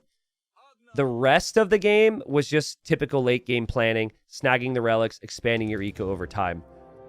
So, whew. We said it would be a stamina conversation. It's got to be a stamina conversation now. They might want a minute or two, because it will feel weird being in Dark Age again after that. But Viper's got 2 wins in these really long battles. So maybe he's the slightly better player in the very late game, or maybe he picks the slightly better very late game civs. I would argue maybe both. All of Sebastian's civ picks have been centered around getting big advantages in Castle Age. All right, so immediately we got to look for the lames. It's game 7, and there have been multiple attempts, so I'd expect the scouts to be moving out. I'm very happy that the maps seem pretty even here. We had a game 7 in another series, which was completely deflating. That has not happened again. So the maps look pretty reasonable on both sides. Both players with similar amounts of strengths and weaknesses. Now the matchup, I expect to be very Archer and Skirm heavy here. But Portuguese can play Cav. Portuguese have cheap everything. Cheap gold units, so that's great. You know, monks as well. The list goes on. Portuguese get some wood income from taking the berries, and they have the cheap units, so the game's pretty smooth for them. The Malay, they advance faster to the next stage. And with that, they always gain a villager lead. It's just how you manage that, because advancing up quickly through the age means you get there and you don't have as many resources compared to that normal build. So you might need to adapt it. Typically see an extra villager or 2 added to the Feudal Age times. And with that in mind, as Sebastian is worried about this boar, so he'll bring this in. But with that in mind, we typically see the 2 militia drush with the Malay, because with that build, you're always adding more vills anyways. So it just fits the Malay. Now, realistically, with the way hunting works in the game, there's decay on these animals. So if you don't have maxed out amount of villagers on a boar, you're not getting as much of the food. So Sebastian, because both of his boars were on the front, he brings them in because it's game 7 and he doesn't want to be lamed. But he is not going to get as much food. This will not be nearly as efficient. Unless, of course, he just keeps it here. Is he just going to play the little dance? Okay, so he's actually saving it. He's waiting, and he doesn't want there to be a lot of decay. And okay, he just got tired of that and decided against it. But yeah, slight difference with efficiency. I felt it's worth pointing out. Viper bringing in his boar now. Not getting lamed. Things should be better for him, and he should get a little bit more food from that boar. I can see the natural wall off being possible for Viper along the front with his berries. Gold is a bit more of a concern. So maybe there's an argument to build out in front of the gold. But usually you're going to build out in front of the berries here. Stone is safe in the back for Viper. Lots of wood lines around. Very adaptable. But both golds are exposed on the front. So I'm thinking skirms and crossbows. And I think we see a big micro battle in early Castle Age. Sebastian will push in a deer from over here. Sebastian will probably add the barracks. They don't know where the other player is yet. Flash Gordon, thank you for the 5 gifted, man. Thank you. Trying to focus up here. There's really not a big difference in terms of their maps. But there are sheep back here, which thankfully Sebastian sees. Okay, so he could push that in. He could take his sheep. Scout will go forward then. He needs to actually know the target. There's definitely times where a player might try and skip loom. This is not one of them for Viper. Sebastian destroyed him with the 2 militia build before. And here, he's already preemptively walling and expecting it. Viper will move forward. Maybe he just wants to push in another deer if he finds it. I really like his map. I think Viper's map will make him very happy, especially against this build. It actually is a little easier to defend. The fact you're this close to the TC with your woodline is nice. I think the better overall lumber camp position is here, guys. But he places this lumber camp because he's already thinking about the 2 militia drush in his mind. Oh my god, he's trying... Oh my god, he's actually trying fast castle. He's going phosphor. He's going the phosphor build. 7 on berries. Still producing vills. It's game 7. He's trying it again. He's not playing standard with Portuguese. He's trying fast castle organ guns. Oh boy. Drama, people. Drama. I mean, he did it against Tatar. It worked well. He said afterwards that he didn't think it should have worked. That particular one wasn't executed to the level he needed. But he did it earlier. It worked really well. Bengalis are the most OP. I think organ guns is maybe, or Portuguese in this case, right? It might be after that. Will Sebastian even scout the stone, right? It's Viper with Portuguese. He's expecting everything else. Yeah, look. Now, if Sebastian had the experience, when you see 7 on berries, you should know something's coming. And yeah, he sees it. Oh, man. Oh, man. Oh, man. Okay. So, the best way to deal with some of this is to actually make it to Castle Age as quickly as possible. At least if it's being executed at the highest level. That is not what Sebastian does. Sebastian plays meta. He wants to go forward with towers. Maybe some archers. He's going to the gold in the back. He's got his vills on the way. It's the same logic we talked about before, though, guys. You get as much stone as you can, and then when you have to leave the stone, you just leave the stone and you buy the rest. And you want a castle that protects your wood and protects your gold. So if you're going to tower, in Sebastian's case, I think... First off, I think archers is better than tower because they can move around. But you don't actually want to full tower the stone. You want to tower this area. At least make Viper move. Like, make Viper build another lumber camp over here, castle over here or something. Remember last time he just went for the tower and he went for scouts. This is way better because you have man-at-arms to break down walls and then you also have the archers. Viper scout is scouting Sebastian's base right now. Market and blacksmith from Viper. I think if Viper just gets to 550 stone, he should leave, but he doesn't know about... like, how does he leave? Well, for now, he could consider it. Here comes Sebastian. Sebastian is going to build a farm and try and steal the straggler tree again. And Viper, he couldn't steal the farm that time. What world are we living in right now? Forward farms? Yeah, he deleted the straggler tree. Viper's still on stone. That's all he cares about. Sebastian's pressuring the wood. He's pressuring the gold. But Viper can find another wood and another gold. That could be okay. He actually has to chop this tree right now. He is, no joke, chopping this tree so these villagers on the left can escape from the archer. Sebastian will try and loop around to pressure the stone. Now Viper towers. Ooh. See, Phosphor would hate that tower. Phosphor would hate it. I don't think he would build that. I could be wrong. But I think he saves the stone. And then he YOLO buys and uses the market to get a castle. That tower from Viper, it feels needed right now. Against a really aggressive play. Another straggler tree gets stolen, but Sebastian loses his Vil. This does mean that Viper can still take the stone. And he hasn't lost a villager yet. He will be in Castle Age. Did arson come in? I missed that. No arson. This is just the normal damage from the man-at-arms. Well, Viper will get enough stone for a castle. But where does he go with these vills after the castle is completed? I guess you make one organ gun and you scare the whole army away. Sebastian's economy behind this looks way better than it did in that Jurchen's game. But his villager on the front! His villager gets sniped! Blacksmith denied at 80%!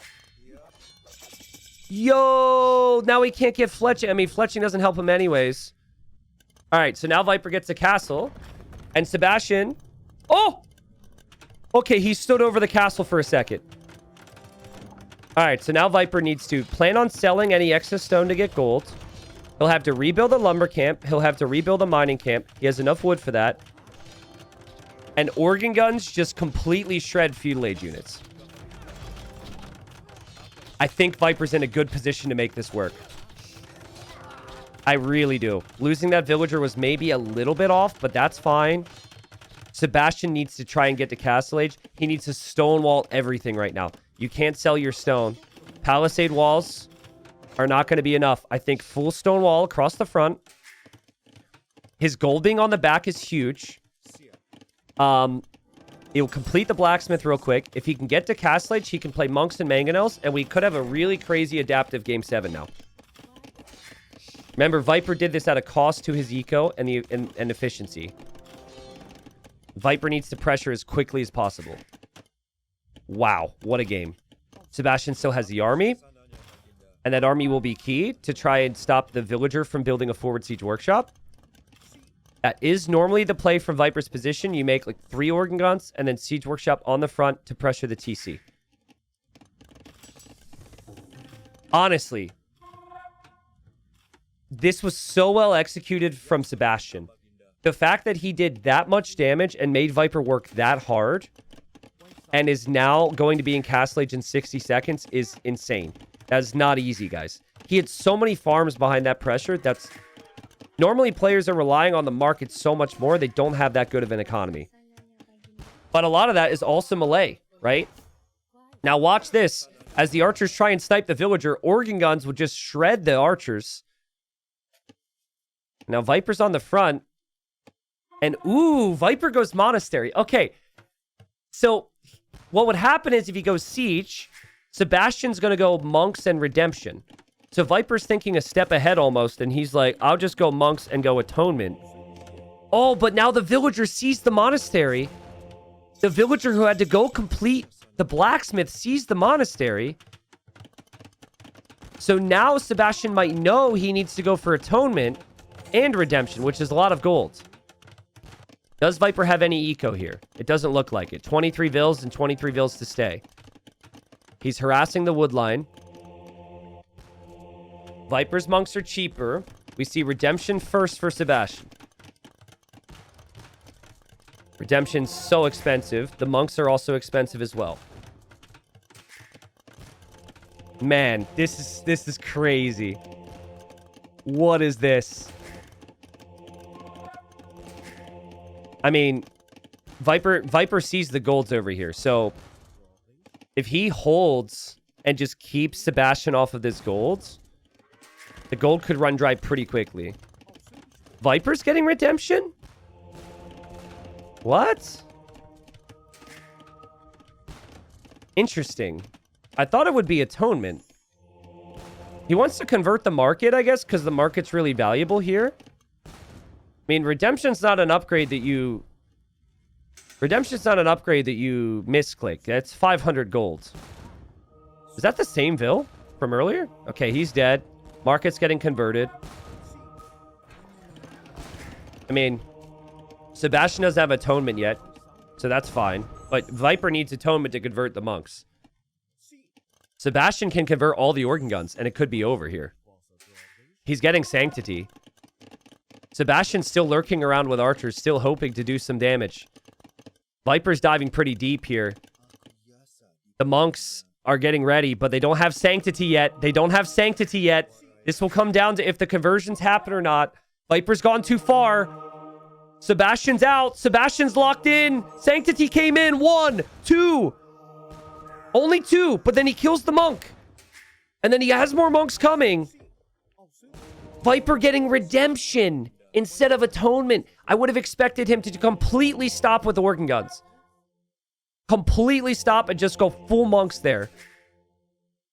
And maybe, you know, the getting to this point is something Viper's done a very good job of. But the adaptation when someone actually matches it with 3 monasteries like this, Just not something he's experienced yet. That's an amazing job from Sebastian to get the monks out. Now, organ guns can always kill the monks. This is only going to work for Sebastian if his micro is perfect.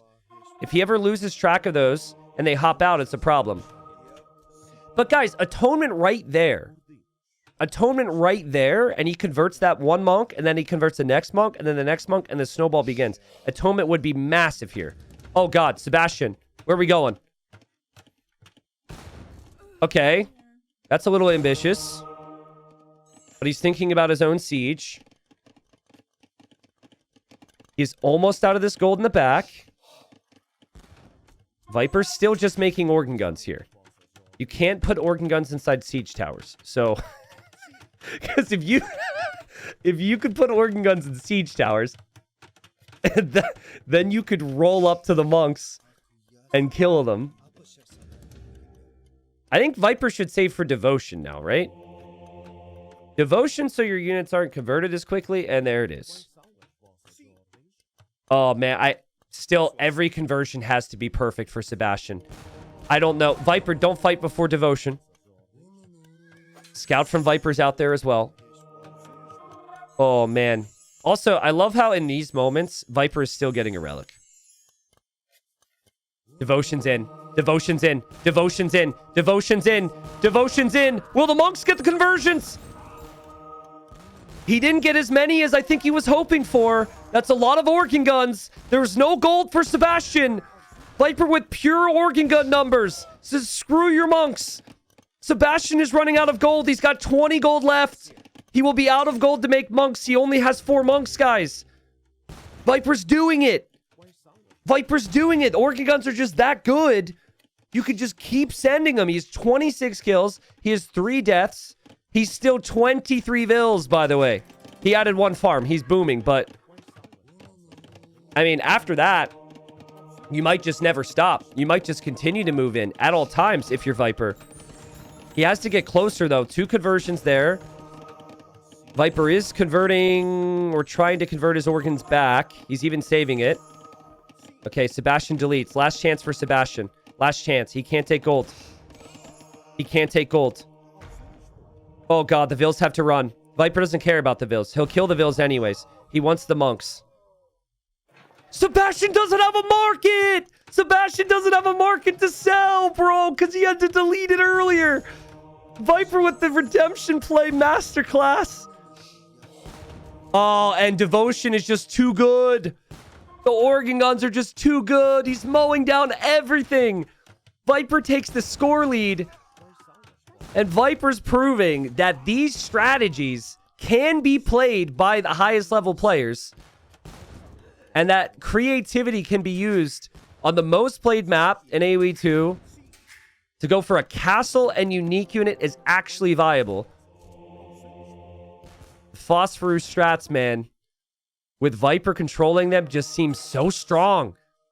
And now Sebastian's running around. He did find some gold over here, so he's on gold, but like, there's 16 organ guns, man. He doesn't have enough monks. Sebastian's telling himself that the opponent doesn't have the economy, so he should play on, but I mean, that's not exactly a working economy, unfortunately for him. That ram could get converted. Viper might be good to just keep buying food and adding vills right now. There he deletes a monk. Sebastian's just still running.